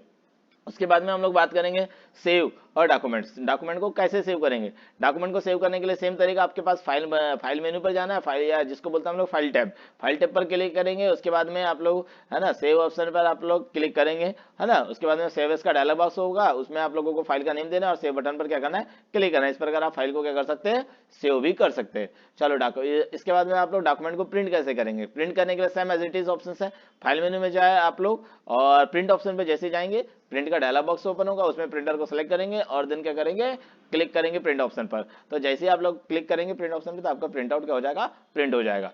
चलिए दोस्तों, इस प्रकार से हम लोग ये काम कर सकते हैं आसानी से। इसके बाद में हम लोग बात करते हैं कि जो एमएस वर्ड 2013 में रिबन के साथ कैसे कार्य करेंगे। मतलब आप लोगों को बता देता हूं कि ये जो होती है आप लोगों के जो टैब होती है, प्रत्येक जो टैब होती है उसमें आप लोगों के पास ये अलग अलग प्रकार की रिबन्स होती है। जैसे यहाँ पर आप लोगों को दिख रहा होगा, है ना। जैसे यहाँ पर आप लोगों ने होम टैब पर जैसे हम लोगों ने क्लिक किया तो एक क्लिपबोर्ड जो होती है उसको रिबन बोलते हैं, फॉन्ट रिबन बोलते हैं, इसको पैराग्राफ, इसको हम लोग ग्रुप के भी नाम से जानते हैं। ठीक है, ग्रुप के भी नाम से जानते हैं। जैसे हम देखो आप लोगों को बताया गया, इसको टेब या समूह या ग्रुप है, इसको कमांड्स होती है आप लोगों की। ठीक है, टेब के अंदर होते हैं आप लोगों के ग्रुप, ग्रुप के अंदर होती है अलग अलग प्रकार के कमांड। ठीक है, ये आप लोगों को सभी वर्जन में आप लोगों को दिखाई देने को मिलेगा। चलिए दोस्तों, इसमें आप लोगों को बताया गया कि जो रिबन होती है, रिबन टैब है, मतलब जो आप लोगों के जो ग्रुप्स होते हैं इसकी है ना, कौन कौन से ग्रुप से होता है, रिबन या टैब होती है। ठीक है, टैब में आप लोगों के पास ये आप लोगों के अलग अलग क्या है, उसके ग्रुप्स है। ठीक है, होम टैब जैसा होता है, होम टैब में आप लोगों को क्लिपबोर्ड ग्रुप मिलेगा, फॉन्ट ग्रुप मिलेगा, पैराग्राफ ग्रुप मिलेगा, स्टाइल ग्रुप मिलेगा, है ना, और एडिटिंग ग्रुप मिलेगा। ओके, वैसे ही आप लोगों को इंसर्ट मेन्यू में आप लोगों को पेज ग्रुप मिलेगा, टेबल ग्रुप मिलेगा, इलस्ट्रेशन ग्रुप मिलेगा, एप्स मिलेगा, मीडिया मिलेगा, लिंक मिलेगा, हेडर एंड फुटर मिलेगा, टेक्स्ट मिलेगा एंड सिंबल्स मिलेंगे। ठीक है, इस प्रकार के आप लोगों को इसके अंतर्गत जो ग्रुप्स मिलेंगे। ठीक है, डिजाइन टेब के अंतर्गत आप लोगों को डॉक्यूमेंट फॉर्मेटिंग मिलेगा एंड पेज बैकग्राउंड ऑप्शन मिलेगा। उसके बाद में पेज लेआउट ऑप्शन के अंदर पेज सेटअप ऑप्शन मिलेगा, पैराग्राफ ऑप्शन मिलेगा एंड अरेंज ऑप्शन मिलेगा। चलिए दोस्तों, इस प्रकार से जो होगी एक रेफरेंस टैब मिलेगी आप लोगों को। रेफरेंस टैब में आप लोगों को टेबल ऑफ कंटेंट मिलेगा, फुटनोट मिलेगा, बायोग्राफी मिलेगी, कैप्शन मिलेगा, इंडेक्स मिलेगा एंड टेबल ऑफ एट्रीब्यूट वो मिलेगा। मेलिंग टैब के अंतर्गत आप लोगों को मेल को कैसे क्रिएट करेंगे, स्टार्ट कैसे करेंगे, उसके बाद में राइट कैसे करेंगे, मतलब लिखेंगे कैसे और इसका रिजल्ट कैसे देखेंगे, इस प्रकार से आप मेलिंग टैब के अंतर्गत देख सकते हैं। उसके बाद में आप लोग देखेंगे रिव्यू टैब में प्रूफिंग मिलेगा, आपको लैंग्वेज मिलेगा, कमेंट्स मिलेगा, ट्रैकिंग मिलेगा, चेंज ऑप्शन मिलेगा, कंपेयर और प्रोटेक्ट ऑप्शन आपको प्रोवाइड मिलेगा। इसके बाद में जो व्यू टैब होता है, व्यू टैब में आप लोग डॉक्यूमेंट को व्यू करके देख सकते हैं। जैसे इसमें व्यूज ऑप्शन ग्रुप मिलेगा, आपको शो मिलेगा, जूम मिलेगा, विंडो मिलेगा और एक माइक्रो ऑप्शन आपको ग्रुप मिलेगा। ठीक है, इतने सारे आप लोगों को ग्रुप मिलेंगे। आप लोगों को ये कंप्लीट आप लोगों को उसके मैंने बता दिया। अभी इसके अंतर्गत हम लोग होम टैब में जो होती है फॉर्मेटिंग से संबंधित कौन कौन सी कमांड होती है आप लोगों को, ठीक है, फॉर्मेटिंग से संबंधित कमांड आप लोगों को दिखा देता हूं आप लोगों को। इंसर्ट जो होता है इसमें आप लोग क्या कर सकते हैं, किसी भी आप लोग टेबल को इंसर्ट कर सकते हो, पिक्चर को इंसर्ट कर सकते हो, चार्ट को इंसर्ट कर सकते हो, लिंक को इंसर्ट कर सकते हो, है ना, हेडर एंड फुटर को इंसर्ट कर सकते हो, अलग अलग प्रकार के साइन सिंबल को भी आप क्या कर सकते हो, इंसर्ट टाइप की सहायता से आप इंसर्ट कर सकते हो। ठीक है, डिजाइन आप क्या कर सकते हो, डॉक्यूमेंट की फॉर्मेटिंग कर सकते हो, और क्या कर सकते हैं, पेज का जो होता है बैकग्राउंड को क्या कर सकते हैं आप लोग, चेंज कर सकते हैं। उसके बाद में पेज लेआउट की सहायता से आप लोग क्या कर सकते हैं, पेज के आकार में किसी प्रकार का चेंजेस करते हैं, जैसे पेज का आकार बदल सकते हैं, पेज का सेटअप आदि प्रकार के से इसमें आप लोग कॉलम को भी जोड़ सकते हैं। चलिए दोस्तों, उसके बाद में रेफरेंस होता है। रेफरेंस टैब में आप लोगों को पता है जो कंटेंट होते हैं, कंटेंट में जो तालिका को जोड़ सकते हैं आप लोग, फुटनोट का यूज कर सकते हैं, है ना, मतलब फुटनोट को भी आप जोड़ सकते हैं। ग्रंथ सूची मतलब आप लोग ग्रंथ सूची भी आप क्या कर सकते हैं, जोड़ सकते हैं। ठीक है, जिसके लिए हम लोग किसका यूज करते हैं, रेफरेंस टैब का यूज करते हैं। मेलिंग टैब में आप लोग क्या कर सकते हैं, लेबल्स बना सकते हैं, मेल मर्ज कर सकते हैं, और मेलिंग टैब का यूज हम लोग इसलिए करते हैं लेबल बनाने के लिए और मेल मर्ज करने के लिए। चलिए दोस्तों, रिव्यू टैब में होता है आप लोग क्या करते हैं, वर्तमान और व्याकरण मतलब जो ग्रामर होती है, grammar checking, spelling checking and grammar का यूज करते हैं सबसे ज्यादातर रिव्यू टैब में। चलिए दोस्तों, उसके बाद व्यू टैब का जो यूज होता है, आप लोग किसी भी डॉक्यूमेंट को क्या करते हैं, देखने के लिए हम लोग यूज करते हैं। आप इसको अलग अलग पोजीशन में देख सकते हैं। रूलर होता है, नेविगेशन पेन होता है, जूम इन होता है, जूम आउट होता है। इसके साथ साथ आप डॉक्यूमेंट के अलग अलग प्रकार के व्यू भी होते हैं, हम लोग नीचे नेक्स्ट टाइम में पढ़ेंगे। ठीक है, आप लोगों को टूल एंड टैब्स, ठीक है, टूल एंड टैब्स के बारे में आप लोगों को ये बताइए आप लोगों को। चलो हम लोग इसमें मेन चीज पढ़ते हैं हम लोग। ठीक है, आप लोगों को एग्जाम में शॉर्टकट की भी बताई जाती है, आप लोगों को सबकी शॉर्टकट की याद होनी चाहिए, आप लोगों को पढ़ करके जाना है एग्जाम्स में कि किसकी शॉर्टकट की क्या होती है। लेकिन ऐसा नहीं है आपको शॉर्टकट के बारे में पूछा गया तो आपको शॉर्टकट क्या होती है, किसी भी कार्य को फास्ट करने के लिए हम लोग किसका यूज करते हैं, शॉर्टकट की का यूज करते हैं। जिसकी शॉर्टकट की आप लोग कुछ 2-4 पेज शॉर्टकट की, यहाँ पर बहुत सारी शॉर्टकट की दी हुई है। आप ऐसा करके आपको 1 बाय 1 जितनी भी शॉर्टकट की मैं आप लोगों को दिखा रहा हूँ, आप उसका यूज कर सकते हो, है ना। ये बहुत सारी शॉर्टकट की होती है, आप लोगों को किसी भी कार्य को फास्ट करने के लिए हम लोग यूज करते हैं। ठीक है, चलो दोस्तों, नेक्स्ट जो आप लोगों के इसमें क्वेश्चन आ रहा है विजार्ड और टेम्पलेट्स को समझाइए। आप लोगों को पता है जो विजार्ड होती है, विजार्ड एक ऐसी सुविधा है जिससे अपने जटिल कार्य को आसान आसान बनाता है, जो आपको क्या करता है, मार्गदर्शन देता है कि आप किसी भी प्रकार के डॉक्यूमेंट जब हम ओपन करते हैं तो उसको हम लोग क्या बोलते हैं, विजार्ड बोलते हैं। जैसे आप लोग अगर मान लो एमएस वर्ड में मेल मर्ज ऑप्शन पर क्लिक करते हैं तो आपके पास उसका उससे रिलेटेड डायलॉग बॉक्स होता है, उसको हम लोग विजार्ड के नाम से जाना। टेम्पलेट आप लोगों को पता ही है, टेम्पलेट मतलब जो होता है ना, एक प्रकार की डिजाइन होती है जिससे आप लोगों के एमएस वर्ड में पहले से बनी होती है, ऐसे फॉर्मेट्स को बोला जाता है टेम्पलेट। टेम्पलेट का मतलब होता है पहले से बने हुए। इसमें आप लोग क्या कर सकते हैं, अलग अलग उदाहरण के लिए आप लोग फॉन्ट कलर होता है, बैकग्राउंड होता है, स्टाइल्स होती है, टेबल होते हैं, है ना, टेक्स्ट बॉक्स होता है आदि के टेम्पलेट्स को पहले से क्या होता है इसमें सेट रहते हैं। मतलब इसके आप लोगों को कुछ भी फॉर्मेटिंग करने की आवश्यकता नहीं होती, ये पहले से सेट होता है। आप इसमें जो कंटेंट होता है उसको बदलो, कहानी खत्म। इस प्रकार से आपका टेम्पलेट्स तैयार हो जाता है। चलिए दोस्तों, उसके बाद में आप लोगों को हाउ टू चूज टेम्पलेट, आप लोगों को सेम आपको बताया था मैंने, इसके पहले ये चीज बता चुका हूँ कि टेम्पलेट्स का यूज कैसे करेंगे। तो आप लोगों को ये सामने वही चीज आ रही है आप लोगों के। तो हम लोग नेक्स्ट क्वेश्चन देखेंगे। अब बात आती है, ये जो क्वेश्चन है वेरी वेरी इंपॉर्टेंट है, हर बार आने वाला क्वेश्चन है, जिसका नाम है पेज सेटअप। पेज सेटअप आपको पढ़ करके बहुत अच्छे जाना है। डॉक्यूमेंट को क्या करना होता है ना, अपने डॉक्यूमेंट को जब भी हम लोग तैयार करना होता है तो उसके लिए हम लोगों को क्या होता है, डॉक्यूमेंट का पेज का सेटअप करना अनिवार्य होता है। जिसके लिए हम लोग क्या करते हैं, पेज सेटअप जो होता है ग्रुप होता है उस पर जाना होता है। पेज सेटअप के अंतर्गत हम लोग बात करें तो पेज का एक साइज होता है, पेज का साइज बदल सकते हैं। पेज सेटअप ग्रुप के अंतर्गत जो टूल्स मिलने वाले आप लोगों को, पेज साइज मिलने वाला, ओरिएंटेशन मिलने वाला, मार्जिन ऑप्शन आपको मिलने वाले हैं। चलिए दोस्तों, तो आप लोगों को पता है ओरिएंटेशन मतलब होता है आप इसकी जो पोजीशंस होती है ना, आप उसको सेट कर सकते हैं। मतलब उसके आकार बदलने के लिए इसका यूज किया जाता है। इसकी जो पोजीशंस होती है दो प्रकार की होती है, एक होता है पोर्ट्रेट होता है, एक लैंडस्केप। पोर्ट्रेट का मतलब जो होता है इसमें जो पेज होते हैं वो वर्टिकली रूप से क्या होते हैं, प्रिंट होते हैं। और जो लैंडस्केप होता है इसका जो इसमें जो पेज होते हैं वो क्या होते हैं, हॉरिजॉन्टली रूप से क्या होते हैं, प्रिंट होते हैं। चलिए दोस्तों, आप इसका क्या कैसे आप बात करें तो how to change page orientation, आप कैसे ओरिएंटेशन बदलेंगे पेज का। तो उसके लिए आपको सबसे पहले पेज लेआउट टैब पर क्लिक करना है आप लोगों को। उसके बाद पेज सेटअप ग्रुप पे जाना है, उसके बाद में ओरिएंटेशन ऑप्शन पर क्लिक करना है। उसके बाद में आप लोगों के पास में दो ऑप्शन दिखाई देगा, एक पोर्ट्रेट ऑप्शन दिखाई देगा और लैंडस्केप ऑप्शन दिखाएगा। उसमें से आपको जिस भी पेज की जो पोजीशन रखनी है आप उसको सेलेक्ट करेंगे, है ना। तो आपका क्या होगा, पेज का ओरिएंटेशन क्या हो जाएगा, बदल जाएगा। चलिए, तो ये आपको डायग्राम भी बना करके आप आ सकते हो बेटा। ये जैसे आप लोगों को दिखा, ये पोर्ट्रेट हो गया, लैंडस्केप हो गया, इस प्रकार का आप इसको डायग्राम भी बना करके आए एग्जाम्स में तो आपको अच्छे नंबर मिलेंगे। चलिए दोस्तों, इसके बाद में हम लोग मार्जिन ऑप्शन पढ़ते हैं। मार्जिन ऑप्शन मतलब आप लोगों ने देखा होगा जो डॉक्यूमेंट जब हम लोग क्रिएट करते हैं तो उसके जो चारों कॉर्नर पे आप लोगों के पास मार्जिन छुट्टी होती है कुछ, है ना। बीच की जो बीच में एक अलग जगह होती है और आजू बाजू आप लोगों को ऊपर चारों साइड में आप लोगों के पास एक अलग से मार्जिन छुट्टी होती है ना। ये जो अलग अलग प्रकार के अब सभी इसमें होते हैं, सभी वर्जन में आप लोगों को मार्जिन ऑप्शन दिखाई देगा। ये आप लोगों के डॉक्यूमेंट का जो होता है, जो चारों तरफ का कोना होता है, ये अलग अलग प्रकार की होती है मार्जिन। आप लोगों को पता है, मैंने बताया था आप लोगों को चार प्रकार की मार्जिन होती है, जैसे होती है लेफ्ट मार्जिन होती है, राइट मार्जिन होती है, टॉप मार्जिन होती है और बॉटम मार्जिन होती है। आप कैसे चेंज करेंगे मार्जिन, तो उसके लिए आप लोगों को कुछ नहीं करना है, पेज लेआउट टैब पर जाना है आप लोगों को, पैसेट ऑफ ग्रुप पे जाकर के आपको मार्जिन ऑप्शन पे क्लिक करना है। मार्जिन ऑप्शन पे जैसे क्लिक करेंगे तो आप लोगों को इस प्रकार की लिस्ट दिखाई देगी, आप उस पर क्लिक करें बस, आपकी मार्जिन क्या हो जाएगी, चेंज हो जाएगी। चलो दोस्तों, हम लोग देते हैं how to custom margin. Custom margin का यूज कैसे करेंगे, आप लोगों को पता है, कुछ नहीं करना है, पेज लेआउट टिप पर जाना है, पैसेट ऑफ ग्रुप में से क्या करना है, मार्जिन ऑप्शन पे क्लिक करना है, उसके बाद ड्रॉप डाउन मेनू में से कस्टम मार्जिन ऑप्शन का चयन करेंगे तो ऑटोमेटिकली हो जाएगी, आप लोगों की जो मार्जिन हो जाएगी वो चेंज हो जाएगी। इसके बाद में बात करते हैं हम लोग पेज साइज। पेज साइज मतलब आप इसका पेज का साइज आप बदल सकते हैं। बाय डिफॉल्ट जो हमारा जो डॉक्यूमेंट होता है ना, उसका जो डॉक्यूमेंट का जो साइज होता है वो होता है 8.5 इंच से लेकर के 11 इंच तक के होता है। ठीक है, मतलब बात किया जाए तो आप लोगों के पास जो बाय डिफॉल्ट जो पेज होता है वो आप लोगों ने देखा होगा A4 साइज का पेज होता है। ठीक है, तो इसके लिए अलग अलग प्रकार के पेज के साइज होते हैं, जैसे A4 होता है, A3 होता है, A5 होता है, लेटर पेज होता है, लीगल पेज होता है, कस्टम पेज होता है, अलग अलग प्रकार के पेज के साइज होते हैं। ये आप लोगों को डायलॉग बॉक्स भी बना करके आना है एग्जाम्स में। चलिए दोस्तों, इसके बाद में हम लोग how to change page size, page का साइज कैसे चेंज करेंगे, तो आप लोगों को कुछ नहीं करना है, सबसे पहले पेज लेआउट टैब पर क्लिक करना है, उसके बाद पेज सेटअप ग्रुप पे जाना है, उसके बाद में साइज ऑप्शन दिखाई देगा। ठीक है, साइज ऑप्शन में जैसे क्लिक करेंगे ड्रॉप डाउन मेनू दिखाई देगा, इस प्रकार से दिखाई देगा आप लोगों को, ये जैसे दिखा रहा है, उसमें से आप जिस पर भी आपको चेंज करना है, जो भी पेज का साइज लेना आप उस पर क्लिक करेंगे, उसके बाद में क्या करेंगे, ऑटोमेटिक जैसे ही क्लिक करेंगे आपका पेज का साइज क्या हो जाएगा, बदल जाएगा। आप कस्टम भी यूज कर सकते हैं, कस्टम पेज का साइज भी यूज करते हैं, सेम तरीका है, आप लोगों के यहाँ सामने स्क्रीन पे लिखा हुआ है। ठीक है दोस्तों, पेज लेआउट पे जाएंगे, पेज सेटअप ऑप्शन पे जाएंगे, पेज साइज ऑप्शन पे जाएंगे, कस्टम साइज ऑप्शन पे क्लिक करेंगे, एक पेज सेटअप का एक डायलॉग बॉक्स ओपन होगा, उसमें आप लोगों को विड्थ एंड हाइट को क्या करेंगे, चेंज करेंगे, देन क्या करेंगे, ओके करेंगे, तो आपका इस प्रकार से आप कस्टमली अपने पेज का साइज बदल पाएंगे। चलिए दोस्तों, उसके बाद में हम लोग बात करते हैं, ये जो क्वेश्चन है आप लोगों के लिए, ये भी क्वेश्चन बहुत इंपॉर्टेंट है, डॉक्यूमेंट्स व्यू। डॉक्यूमेंट्स व्यू को भी आपको पढ़ करके जाना है, मतलब जो डॉक्यूमेंट होता है, आप जब डॉक्यूमेंट को तैयार करते हैं तो उसको देखने के लिए हम लोग किसका यूज करते हैं, डॉक्यूमेंट व्यू का यूज करते हैं। तो अलग अलग प्रकार के आपके डॉक्यूमेंट के व्यू होते हैं, जैसे होता है रीड मोड होता है, प्रिंट लेआउट व्यू होता है, एक होता है वेब लेआउट व्यू, अलग अलग प्रकार के आप लोगों को दिखाई दे रहे होंगे। ये देखो, ये रीड मोड होता है आप लोगों का, प्रिंट लेआउट होता है, ये अलग अलग 3 प्रकार के आप लोगों के डॉक्यूमेंट के व्यू होते हैं। अगर हम लोग ऐसे बात करें तो बहुत सारे होते हैं, लेकिन हम लोगों के टास्क बार पे 3 प्रकार के ही व्यू दिखाई देते हैं।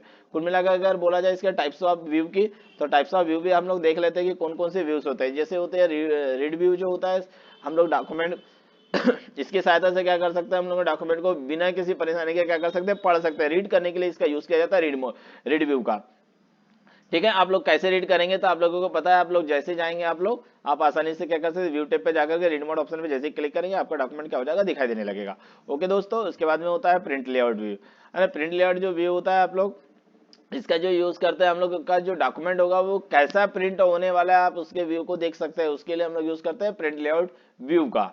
ठीक है, आप लोग इसके लिए स्टेप्स फॉलो करेंगे, आपको व्यू टेप पर जाना है और प्रिंट लेआउट इस पे क्या करना है, क्लिक करना है, तो आप आसानी से क्या कर सकते हैं, आपका व्यू प्रिंट लेआउट जो आप लोगों के डॉक्यूमेंट जैसा प्रिंट होने वाला है वो आपके सामने व्यू दिखाई देने लगेगा।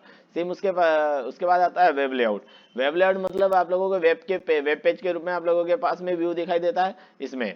ठीक है, आप लोगों के पास कुछ ऐसे अलग अलग प्रकार से आप लोग इसमें थंबनेल इमेज के रूप में आप लोगों को व्यू के भी आप अलग अलग प्रकार से भी आप देख सकते हैं। ठीक है, इस प्रकार से एक होता है और एक व्यू होता है, जैसे आपको मैंने बताया आउटलाइन व्यू।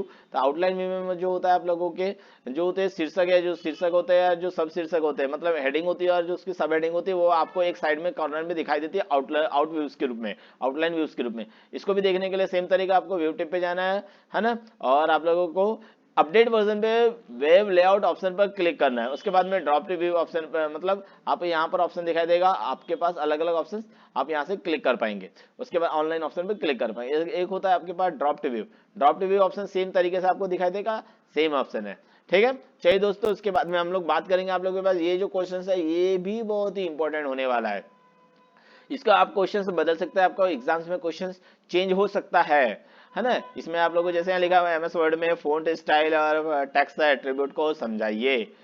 तो ये क्वेश्चन कभी कभी आपके पास चेंज भी हो सकता है। इसको आप पूछा जा सकता है कि एमएस वर्ड में टेक्स्ट की फॉर्मेटिंग कैसे करेंगे, विस्तार से समझाइए। तो आप लोगों को ये सेम ये जो डायलॉग बॉक्स बना है एग्जाम्स में, आपको इसको भी बना करके आना है, और इसमें जो भी आप लोगों के पॉइंट्स भी दिखाई दे रहे हैं अलग अलग प्रकार के, है ना, तो आप उसको भी आप लोगों को बना करके आना है। मतलब बोला जाए तो आपका ये होती है आप लोगों की फ़ॉन्ट होता है, ये का फ़ॉन्ट साइज होता है, इंक्रीज फ़ॉन्ट होता है, डिक्रीज फ़ॉन्ट होता है, इंक्रीज इंडेंट होता है, डिक्रीज इंडेंट होता है आपका। इसके इसके आप लोग फॉर्मेटिंग कर सकते हैं, फ़ॉन्ट की फॉर्मेटिंग कर सकते हैं इसके प्रकार से।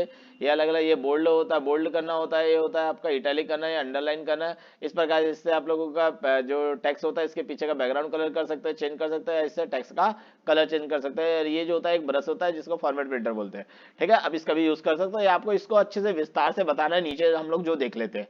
चलिए दोस्तों, इस प्रकार से आप इसका फ़ॉन्ट स्टाइल आसानी से चेंज कर सकते हैं, ठीक है। अब इसके लिए आप लोगों का how to change the font, कैसे चेंज करेंगे आप लोगों को अच्छे से देख करके जाना है कि कैसे चेंज करते हैं, आप लोगों को बताया गया है ना।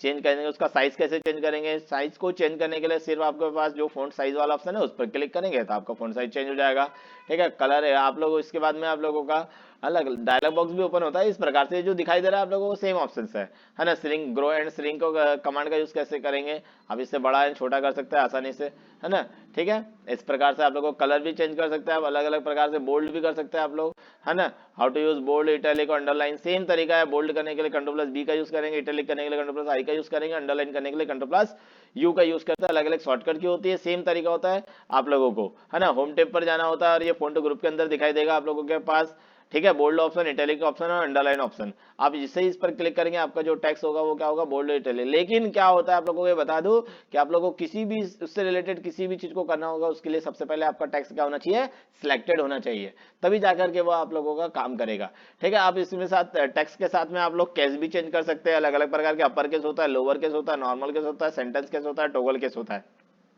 मतलब आप टेक्स्ट के साथ आप क्या कर सकते हैं, इसका केस चेंज भी कर सकते हैं। केस चेंज ऑप्शन आप लोगों को दिख रहा होगा यहाँ पर, ठीक है। आप साथ में इसमें सुपर स्क्रिप्ट, सब स्क्रिप्ट ऑप्शन भी होते हैं आप लोगों के, तो आप लोग सुपर स्क्रिप्ट और सब स्क्रिप्ट का भी यूज करते हैं। साथ में आप लोग फॉर्मेटिंग टेक्स्ट के अंतर्गत बता रहा हूँ पूरी चीज आपको। इसमें टेक्स्ट का क्या कर सकते हैं, अलाइनमेंट भी कर सकते हैं। अलाइनमेंट के अंतर्गत आप लोगों ने देखा होगा कि लेफ्ट राइट सेंटर जो होता है जस्टिफाई होता है, ये एक प्रकार के अलाइनमेंट होते हैं जिससे, है ना, जिसके शॉर्टकट की होती है, लेफ्ट की होती है Ctrl+L, राइट की होती है Ctrl+R, सेंटर की होती है Ctrl+C और जस्टिफाई की होती है Ctrl+J, ठीक है। आप इस प्रकार से इतनी सारी चीज आप लोग फॉन्ट ग्रुप के अंतर्गत लिखेंगे। चलिए दोस्तों, हम लोग बात करते हैं नेक्स्ट जो क्वेश्चंस आने वाला है आपको एमएस वर्ड 2013 में, ऑटो फॉर्मेट और ऑटो टेक्स्ट के फीचर्स को समझाइए। ये जो होता है बेटा आप लोगों के जो एमएस वर्ड 2013 में, ये बहुत अच्छी फीचर दिए हुए हैं, या इसके पहले वाले वर्जन में भी दिया होता है। लेकिन अगर आप चाहते हैं कि आप अपने अनुसार जो आप लोग यदि कोई टेक्स्ट गलत लिख रहे हैं और वो ऑटोमेटिकली क्या हो, चेंज हो जाए, अगर आपने कोई चीज लिख रहा है तो वो ऑटोमेटिक उसकी क्या हो जाए, फॉर्मेटिंग हो जाए। जैसे उदाहरण के लिए देखो यहाँ पर लिखे हम लोगों ने फर्स्ट, तो आप लोगों का ये फर्स्ट होगा, उसको अपास्ट्रोफ कैसे ऊपर लिख करके वो ऑटोमेटिक उसकी फॉर्मेटिंग कर रहा है, ठीक है। तो इस प्रकार से ये भी काम करता है। साथ ही में हम इसको बोलते हैं हम लोग ऑटो फॉर्मेट, मतलब इसमें जो फॉर्मेटिंग हमको जैसी चाहिए वैसी ऑटोमेटिकली हो जाती है। लिखते हैं हम ये ऑटोमेटिकली उसकी क्या करता है, फॉर्मेटिंग क्या कर देता है, चेंज कर देता है। सेम उसी प्रकार से हम लोग उसी प्रकार से आप लोगों ने देखा होगा, जैसे हम लोग इसकी फॉर्मेटिंग आसानी से चेंज कर सकते हैं। अब इसके बाद में हम लोग होता है ऑटो टेक्स्ट, ठीक है। ऑटो टेक्स्ट मतलब आप लोग जैसे आप लोग कंप्यूटर में करते, कई बार आप लोगों ने कंप्यूटर में कंप्यूटर की स्पेलिंग में यदि आप लोग मिस्टेक कर देते तो आप लोगों का वो जो ऑटोमेटिकली वो उसको कंप्यूटर की स्पेलिंग सुधार देता है, ठीक है। मतलब उसके ऑटो करेक्ट का जिसका मेथड को क्या बोलते हैं, ऑटो करेक्ट करना, ठीक है। ऑटोमेटिकली वो क्या करता है, उसको करेक्ट कर देता है। चलिए दोस्तों, हम लोग ये जो क्वेश्चन आने वाला है आप लोगों के लिए बहुत महत्वपूर्ण है, जिसका नाम है पैराग्राफ फॉर्मेटिंग। पैराग्राफ फॉर्मेटिंग मतलब आप इसमें पैराग्राफ से रिलेटेड दस्तावेज के क्या कर सकते हैं, फॉर्मेटिंग कर सकते हैं पैराग्राफ से संबंधित। इसके अंतर्गत हम लोग बहुत सारी चीज पढ़ेंगे, जैसे अलाइनमेंट पढ़ेंगे, इंडेंट पढ़ेंगे, लाइन स्पेसिंग ऑप्शन पढ़ेंगे और पैराग्राफ स्पेसिंग ऑप्शन आता है, ठीक है दोस्तों।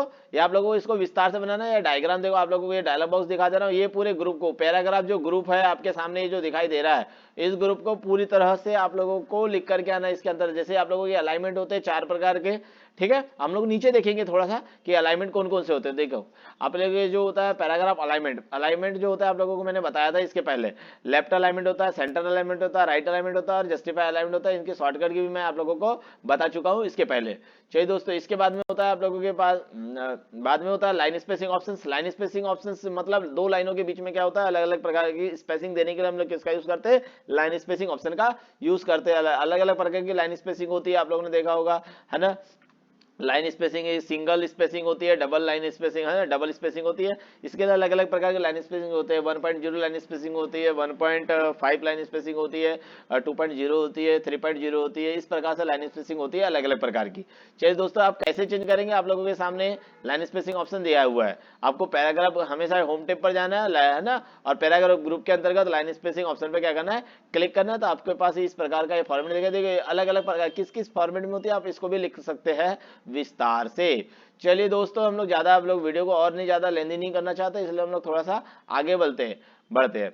चलिए दोस्तों, इसके बाद में हम लोग पढ़ेंगे पैराग्राफ स्पेसिंग भी कर सकते हैं। पैराग्राफ में स्पेस जो होता है आप कम ज्यादा कर सकते हैं इसकी सहायता से भी आसानी से। चलिए दोस्तों, इसके बाद में हम लोग बात करेंगे पैराग्राफ फॉर्मेटिंग में ना, पैराग्राफ स्पेस कैसे चेंज करते हैं। आप लोगों को सेम ऑप्शंस आपके पास दिया हुआ है, ठीक है। हम लोग ज्यादा लेंदी नहीं करना चाहते वीडियो को, तो आपको इसके अंतर्गत क्या लिखना मैंने पहले ही बता दिया है। चलिए दोस्तों, इसके बाद में आता है हम लोगों के पास में इंडेंट। इंडेंट क्या होता है आप लोगों को पता है। इंडेंट मतलब जो होता है हमारे जो टेक्स्ट जो होता है, टेक्स्ट के ऊपर जो डॉक्यूमेंट जो होता है, डॉक्यूमेंट का सबसे ऊपर वाला जो भाग होता है उसके ऊपर जो इंडेंट होता है, कॉर्नर में आप लोगों ने देखा होगा एक प्रकार की स्केल होती है, 1 2 3 4 5 6 ऐसा लिखा हुआ रहता है। तो इसके अंदर हम लोगों के पास अलग अलग प्रकार के इंडेंट होते हैं, है ना। जैसे इसमें होता है एक, जैसे यहाँ बताया गया है, हैंगिंग इंडेंट होता है आप लोगों का, फर्स्ट लाइन इंडेंट होता है, लेफ्ट हैंड इंडेंट होता है और राइट इंडेंट होता है। अलग अलग प्रकार के 4 प्रकार के इंडेंट का यूज किया जाता है आपके इसमें। चलिए दोस्तों, इसमें देखो आप लोगों को ये बताया गया है कि वो जो होता है जब हम लोग क्या करते हैं, टैब की प्रेस करते हैं, 1.2 इंच का क्या होता है पहला लाइन स्पेस क्या होता है वो इंडेंट के साथ आप कन्वर्ट कर सकते हैं। चलिए दोस्तों, आप इसको अच्छे से वीडियो को पढ़ करके जाए, है ना, तो आप लोग आसानी से इसमें आप लोगों के एग्जाम्स में क्वेश्चंस आएंगे, 100% है, कहीं ना कहीं से आप लोगों के क्वेश्चंस आएंगे।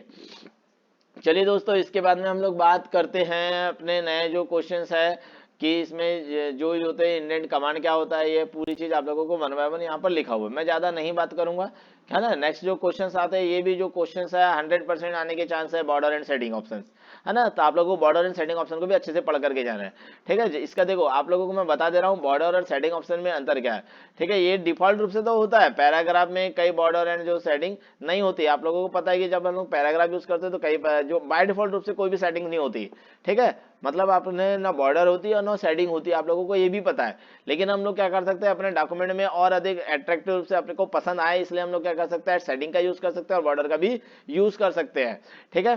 सेटिंग का यूज ज्यादातर हम लोग यूज करते हैं जब हम लोग जब पैराग्राफ को आपको बॉर्डर के रूप में देना होता है तो आप लोग उसके लिए सेटिंग का यूज करते हैं। पेज के इसमें पूरा आसपास देना होता है तो उसके लिए हम लोग किसका यूज करते हैं, बॉर्डर का यूज करते हैं। ये जो होता है आप लोगों के इंडेंट हैंगिंग इंडेंट जो फर्स्ट लाइन इंडेंट के लिए नहीं बदलता, मतलब इसमें आप लोगों के जो पैराग्राफ में होता है आप लोगों के फर्स्ट इंडेंट जो हैंगिंग इंडेंट होता है इस पर कोई इस पे प्रभाव नहीं पड़ता। चलिए दोस्तों, आप इसको अच्छे से थ्योरी को पढ़ लीजिएगा। आपके पास ये बॉर्डर ऑप्शन भी आप लोगों के पास दिख जाएगा, दिख रहा है आपको कहाँ से कैसे कैसे बॉर्डर्स होते हैं। आप इस प्रकार से बॉर्डर को लगा सकते हैं। तो आप कैसे अप्लाई करेंगे बॉर्डर को, तो आप लोगों के पास सबसे पहले होम टैब पर क्लिक करना है, उसके बाद border and setting option button पर क्लिक करना है। उसके बाद में आपके पास अलग अलग प्रकार के बॉर्डर्स दिखाई देंगे, आप उसमें उसका कलर भी चेंज कर सकते हैं, कोई दिक्कत नहीं है। आप उसके बाद में उसको जैसे ही क्लिक करेंगे तो आपके बॉर्डर का कलर क्या हो जाएगा, चेंज हो जाएगा। इसी प्रकार से आप पैराग्राफ में सेटिंग कैसे लगाएंगे, सेटिंग करने के लिए कुछ नहीं, आपको होम टैब पर क्लिक करना है। सबसे पहले तो आप पैराग्राफ को आपको सिलेक्ट करना है, बिना ऑब्जेक्ट सिलेक्ट किए बिना काम नहीं होता। तो आप लोगों को होम टैब पर सिलेक्ट करना है पैराग्राफ को, उसके बाद होम टैब पर क्लिक करना है, सेटिंग बटन पे जाना है और अप्लाई, है ना, टेक्स्ट को सिलेक्ट किए गए जो टेक्स्ट है उस पर आप आसानी से क्या कर सकते हैं, सेटिंग का कलर को चेंज करके भी आप क्या कर सकते हैं, अप्लाई कर सकते हैं। चलिए दोस्तों, ये आप लोगों को अच्छे से बना कर जाना, डायलॉग बॉक्स भी आपको अच्छे से बनाना है इसका बॉर्डर एंड सेटिंग का। ओके दोस्तों, चलिए दोस्तों, हम लोग नेक्स्ट जो बात करेंगे हम लोग टैब ऑप्शन। आप लोगों को टैब ऑप्शन आपको पहले ही बता दिया, मैं इसके बारे में ज्यादा बात नहीं करूंगा, है ना दोस्तों। चलिए दोस्तों, हम लोग बात करेंगे इसमें आप लोगों के पास अलग अलग स्टेप होते हैं जो क्वेश्चंस है। जैसे यहाँ पर अभी जो क्वेश्चंस आने वाला है आप लोगों का बुलेट ऑप्शन, है ना। बुलेट से आप लोगों को हर बार पूछा जाता है ना। बुलेट का अर्थ होता है किसी भी प्रकार के चिन्ह या सिंबल से है ना, जिसके द्वारा हम लोग क्या कर सकते हैं कि अपनी लिस्ट में किसी प्रकार के चिन्ह है ना, चिन्ह का या बोला जाए तो सिंबल का यूज कर सकते हैं, जिससे क्या होता है आपकी जो लिस्ट होती है काफी आकर्षक दिखाई देती है। तो आप लोग कैसे इंसर्ट करेंगे, how to use bullets list में आप लोग बुलेट्स कैसे करेंगे, आपको इसका डायलॉग बॉक्स देखो, ऐसे डायग्राम भी बना करके आना एग्जाम में कि कौन कौन से होते हैं। ये आप लोगों को देखो पूरे बुलेट्स के डायग्राम भी बताए गए हैं, ठीक है। ये आप लोगों के पास ये हो गया, ये हो गया आप लोगों के पास। इस प्रकार के आपके कुछ डायग्राम्स भी आप लोगों को इस प्रकार से बना करके आने हैं। कैसे इंसर्ट करेंगे आप लोगों को, कुछ नहीं है, सबसे पहले लिस्ट को सिलेक्ट करना है। सिलेक्ट करने के बाद में बुलेट ऑप्शन, होम टैब में जाकर के बुलेट ऑप्शन पर क्या करना है, क्लिक करना है, तो आसानी से आपका बुलेट ऑप्शन क्या हो जाएगा, चेंज हो जाएगा। चलिए दोस्तों, इसके बाद में आप लोगों के पास ये, इसको छोड़ना नहीं है, आप लोगों को 100% पढ़ करके जाना है। अगर आप पढ़ के जाएंगे, ये कम से कम ये वाला डायलॉग बॉक्स बना करके है, अगर होता है तो आप ये बना ले, नहीं तो आप लोग ऐसे इस प्रकार से ये भी बना सकते हैं। एग्जाम्स में आप लोगों को जांचक को समझ में आ जाएगा कि क्या हो रहा है। चलिए दोस्तों, इसके बाद में बहुत ही बुलेट्स और नंबरिंग भी आप लोगों को कई बार पूछी जाती है। नंबरिंग क्या होती है ना, व्हाट इज नंबरिंग, तो आप लोगों को कभी कभी बुलेट्स और नंबरिंग में टिप्पणी भी आती है आप लोगों को, तो पता है आप लोगों को एक प्रकार नंबर का अर्थ होता है 1 2 3 से होता है, या तो ABCD से होता है, या AB अनाराम इंग्लिश उससे भी होता है। हिंदी में होगा तो ए है ना, अनाराम भी आ सकता है। अगर 1 2 3 में रोमन लिपि में भी हो सकता है, अलग अलग प्रकार के, मतलब एक प्रकार से लिस्ट के लिए ही यूज किया जाता है इसका भी। लेकिन इसमें क्या होते हैं, नंबर्स होते हैं, नंबर्स के फॉर्मेट अलग अलग होते हैं। जैसे यहाँ एग्जांपल्स में दिखा रहा है, अलग अलग प्रकार के नंबर्स के फॉर्मेट से है ना। जैसे ये देखो दिख रहा है आप लोगों को एग्जांपल्स में, ये 1 लिखा हुआ है, ये भी 1 लिखने का तरीका कोष्टक के साथ लिखा हुआ है, इसको रोमन लिपि लिख दिया है, ABCD लिख दिया है। आप लोग इस प्रकार के आप फॉर्मेट में, आप एग्जांपल के रूप में आप डायग्राम के साथ यूज कर सकते हैं। सेम आपको उसके लिए भी कुछ नहीं करना है। सेम जैसे बुलेट्स को इंसर्ट करते हैं, लिस्ट को सिलेक्ट करते हैं, उसके बाद में होम टैब पर क्लिक करते हैं, उसके बाद में नंबरिंग आइकन पर क्लिक करते हैं, तो ऑटोमेटिकली जो होता है, जो लिस्ट होती है वो नंबर के रूप में क्रिएट हो जाती है। चलिए दोस्तों, इसके बाद में ये जो हेडिंग ऑप्शन है इतना ज्यादा वो नहीं है, हम लोग नेक्स्ट चलते हैं। मेन टॉपिक की बात कर रहे हैं हम लोग बेटा। ज्यादा अगर हम लोग बताएंगे तो आप लोगों के एग्जाम्स में आप कंफ्यूज भी हो सकते हैं कि सर ने क्या क्या बता दिया, इसलिए मैं आप लोगों के सामने ज्यादा नहीं बताना चाहता। जो एग्जाम्स में आएंगे हम उसी के बारे में बात करेंगे तो अच्छी बात है। चलिए दोस्तों, इसके बाद में आप लोगों को प्रिंट ऑप्शन भी होता है। आप लोगों को मैंने पहले ही बता दिया डॉक्यूमेंट को कैसे प्रिंट करते हैं, है ना। सेम तरीका आप लोग फाइल मेनू में जाकर के भी आप क्या कर सकते हैं, डॉक्यूमेंट को प्रिंट करा सकते हैं। चलिए दोस्तों, उसके बाद में हम लोग बात करते हैं, ये जो क्वेश्चंस आने वाला है आप लोगों के पास 100%, ये जो क्वेश्चंस है हर बार आता है, जिसका नाम है हेडर एंड फुटर। तो आप लोगों को इसको अच्छे से पढ़ करके जाना है, ठीक है दोस्तों। आप लोगों को वैसे ही पता है हेडर क्या होता है। आप लोगों का जो डॉक्यूमेंट होता है उसके टॉप की जो मार्जिन होती है, सबसे ऊपरी वाली जो मार्जिन होती है, उसको हम लोग बोलते हैं हेडर। और जो फुटर होता है वो क्या होती है, आपके जो डॉक्यूमेंट जो होता है उसके निचली वाली जो मार्जिन होती है उसको बोलते हैं हम लोग, क्या बोलते हैं, फुटर। इसके अंदर हम लोग पेज नंबर दे सकते हैं, डेट एंड टाइम दे सकते हैं, ऑथर का नेम लिख सकते हैं, है ना। ये आदि प्रकार के डॉक्यूमेंट आप यूज कर सकते हैं ना, जो क्या करते हैं, लंबे डॉक्यूमेंट को संग्रहित करने के लिए क्या करते हैं, हेल्प प्रोवाइड करते हैं, है ना, जिससे आप क्या कर सकते हैं, पढ़ने में आसानी होता है। और इसका यूज ज्यादातर ये किया जाता है कि हेडर एंड फुटर का यूज, है ना, प्रत्येक पेज पर क्या होता है, ये आप लोगों का अप्लाई हो जाता है डॉक्यूमेंट के। आपने यदि कोई नंबर दिया तो वो ऑल पेज पर आपको बार बार नंबर को इंसर्ट करने की जरूरत नहीं होती। याद है, आप यदि आप किसी प्रकार का अपने इंस्टीट्यूट का नेम लिखना चाहते हैं तो आप हेडर पे या फुटर पे तो आप आसानी से अप्लाई कर दो, तो ऑल पेज पर आपके इंस्टीट्यूट का नेम क्या हो जाएगा, प्रिंट होकर के दिखाई देने लगेगा। ठीक है दोस्तों, चलिए आप लोगों को ये बता भी दे रहा हूं। और आप लोगों के पास हेडर क्या होता है, आप लोग इस पे हेडर पे क्या क्या चीज इंसर्ट कर सकते हैं ऊपरी हिस्से पे, ठीक है। ये आप लोगों को मैंने बता दिया, ऊपरी हिस्सा होता है आप लोगों का, इसमें पेज नंबर इंसर्ट कर सकते हैं ना, पेज नंबर कर सकते हैं, डेट एंड टाइम का, और ऑटो टेक्स्ट अपने अनुसार जो भी टेक्स्ट को आप ऐड करना चाहते हैं वो ऐड कर सकते हैं और उसे मैनेज भी कर सकते हैं। फुटर पे आप लोग मतलब जो डॉक्यूमेंट होता है उसके निचले पेज पर आप लोग सभी प्रकार की चीज कर सकते हैं। जैसे फुट नोट होता है, फुट नोट का भी यूज करते हैं, इसमें पेज नंबर और नंबर ऑफ पेज का भी यूज आप इंसर्ट कर सकते हैं। जो चीज आप ऐड करना है अपने अनुसार ये ऐड कर सकते हैं। कैसे ऐड करेंगे इसके लिए आप लोगों को बता देता हूँ, है ना, एड हेडर एंड फुटर। तो उसके लिए सबसे पहले आप लोगों के, है ना, सबसे पहले आप लोग क्या करते हैं, इंसर्ट टैब पर क्लिक करेंगे, ये इंसर्ट टैब के अंतर्गत आता है। इसके बाद में हेडर और फुटर ऑप्शन पर दिखाई देगा आप लोगों को, उस पर जैसे क्लिक करेंगे आपके सामने तो ऊपर हाईलाइट होकर के दिखाई देगा हेडर एंड फुटर। तो ऊपरी वाला हिस्सा होता है हेडर और जो निचला वाला जो हिस्सा होता है वो होता है फुटर। आप इसमें कोई भी ऑब्जेक्ट को क्या कर सकते हैं, ऐड कर सकते हैं। चलिए दोस्तों, डायग्राम भी आप बना करके आना है आप लोगों को 1 बाय 1 अच्छे से। एक पूरा पेज बनाना है, पेज में आप लोगों को मार्जिन देना है और जो नीचे वाला जो ऊपर नाम देना है कि उसको बोलते हैं हेडर और नीचे वाले को बोलते हैं फुटर। इस प्रकार से आप डायग्राम के साथ भी आप इसे बना करके आए तो आपको काफी अच्छे नंबर मिलेंगे। चलिए दोस्तों, उसके बाद में आता है टेबल ऑप्शन। टेबल ऑप्शन ये भी महत्वपूर्ण है आप लोगों के लिए, है ना। टेबल जो होती है आप लोगों को पता है रो एंड कॉलम से व्यवस्थित होती है, मतलब बनी हुई होती है आप लोगों को, जिसको बोलते हैं हम लोग टेबल, ठीक है। टेबल में जो होती है आप लोगों को पता है सेल्स होती है, क्या होती है सेल्स, ये एक प्रकार के ग्रिड फॉर्म में होती है। कौन सी फॉर्मेट में होती है, ग्रिड फॉर्म में होती है, ठीक है। इसके अंदर हम लोग क्या कर सकते हैं, टेबल के अंदर हम लोग क्या कर सकते हैं, कंटेंट को क्या कर सकते हैं, ऐड कर सकते हैं, साथ में हम टेबल के स्टाइल और उसकी क्या कर सकते हैं, फॉर्मेटिंग भी चेंज कर सकते हैं। अभी ये जो ऑप्शन मिलेगा टेबल ऑप्शन कहाँ मिलेगा आप लोगों को, जहां आप कर्सर, मान लो टेबल को कैसे इंसर्ट करेंगे, तो आपको कर्सर आपके डॉक्यूमेंट पेज में जहां भी होगा आपको वहां पर रखना है, उसके बाद में इंसर्ट टैब पर क्लिक करना है, टेबल कमांड ऑप्शन पर क्लिक करेंगे तो आपके डॉक्यूमेंट डायरेक्ट अगर आप क्लिक करेंगे तो इस प्रकार का आपके ऑप्शन यहाँ से भी आप इसको सिलेक्ट करके कर सकते हो डायग्राम में जैसे बताया गया। नहीं तो आपको जितनी number of row and column को करना है तो आपको किस पर क्लिक करना है, इंसर्ट टेबल ऑप्शन पर क्लिक करना है। इंसर्ट टेबल ऑप्शन में जैसे ही आप लोग क्लिक करेंगे तो आपके सामने एक डायलॉग बॉक्स ओपन होगा कि जिसमें number of row and column की संख्या आपको क्या करनी होगी, इंसर्ट करनी होगी। जैसे आप number of row and column की संख्या इंसर्ट करेंगे आपके सामने आपके अनुसार नंबर ऑफ कॉलम या नंबर ऑफ रो के रूप में आपके पास टेबल क्रिएट हो जाएगी। ओके दोस्तों, आप इसमें आप इसको टेबल को डिलीट भी कर सकते हैं आप दोस्तों, कोई दिक्कत नहीं है। आप इसमें टेबल में जो होती है रो एंड कॉलम को भी डिलीट कर सकते हैं। सेम तरीका आप लोगों के पास रो एंड कॉलम को डिलीट करने के लिए तरीके बहुत अच्छा है कि अगर आपको करना है तो अगर रो को डिलीट करना चाहते हैं तो आपको रो को सिलेक्ट करना, डिलीट रो ऑप्शन पर क्लिक करेंगे तो आपका रो डिलीट हो जाएगा, और कॉलम डिलीट कॉलम ऑप्शन पर करेंगे तो डिलीट कॉलम हो जाएगा। सेम तरीका यहाँ पर आपको लिखा बता भी दिया गया है, देखो इस तरीका से होता है। सिलेक्ट करना है, देखो यहाँ जाना, डिलीट सेल ऑप्शन पे क्लिक करना है, कहानी खत्म। आपके सेल जो होगी रो का अगर सिलेक्ट रहेगी तो रो डिलीट हो जाएगी, अगर आपने कॉलम सिलेक्ट किया है तो कॉलम डिलीट हो जाएंगे। आपको इसको विस्तार से लिख करके आना है। ओके दोस्तों, चलिए दोस्तों एक ऑप्शन मिलेगा आप लोगों को, इसके आप स्टाइल भी बदल सकते हैं दोस्तों, है ना। अलग अलग कलर में भी आप लोग टेबल को ड्राइंग कर सकते हैं, अलग अलग प्रकार से टेबल की स्टाइल भी बदल सकते हैं आप, जिसके लिए हम लोगों के सामने डिजाइन टैब ओपन होती है, जिसकी सहायता से आप क्या कर सकते हैं, टेबल का स्टाइल चेंज कर सकते हैं। चलिए दोस्तों, उसके बाद में आप लोगों के सामने जो एक नई यूनिट, लगभग 4th यूनिट हम लोग देखने वाले हैं। देखते हैं 3rd यूनिट है आप लोगों की एडवांस एमएस वर्ड के बारे में हम लोग देखेंगे, जिसमें आप लोगों को पढ़ना होता है spelling checking options. Spelling checking option की सहायता से आप क्या कर सकते हैं, ग्रामर स्पेलिंग चेकिंग ऑप्शन की सहायता से आप जब डॉक्यूमेंट, यदि इंग्लिश में कोई गलत लिख रहा है यूजर, कोई गलत, जिसको इंग्लिश की जानकारी नहीं होती और वो क्या करता है बहुत सारी स्पेलिंग की मिस्टेक करता है, तो उसके लिए हम ये जो टूल है बहुत ही महत्वपूर्ण है ना। जैसे आप लोग जब भी आप लोग वर्ड की यदि स्पेलिंग मिस्टेक होती है तो वो क्या होता है, रेड कलर में दिखाई देता है। यदि ग्रामर संबंधित एरर होती है तो वो क्या सी दिखाई देती है आपको, ग्रीन कलर में दिखाई देती है। और यदि गलती को स्पेलिंग एंड ग्रामर टूल का सही यूज किया जाता है, जिसकी शॉर्टकट की होती है आप लोगों की F7, है ना।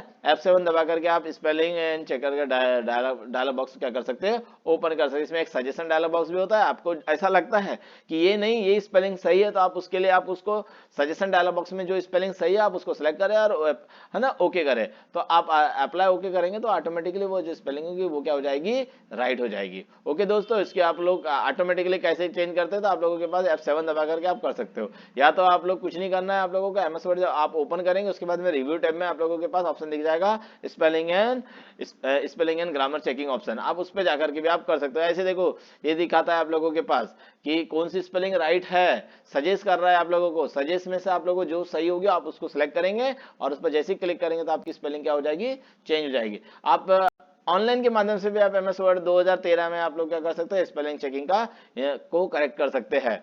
चलिए दोस्तों, इसके बाद हम लोग बात करेंगे जो होता है नेक्स्ट ऑप्शन होता है थ्रेशोल्ड ऑप्शन।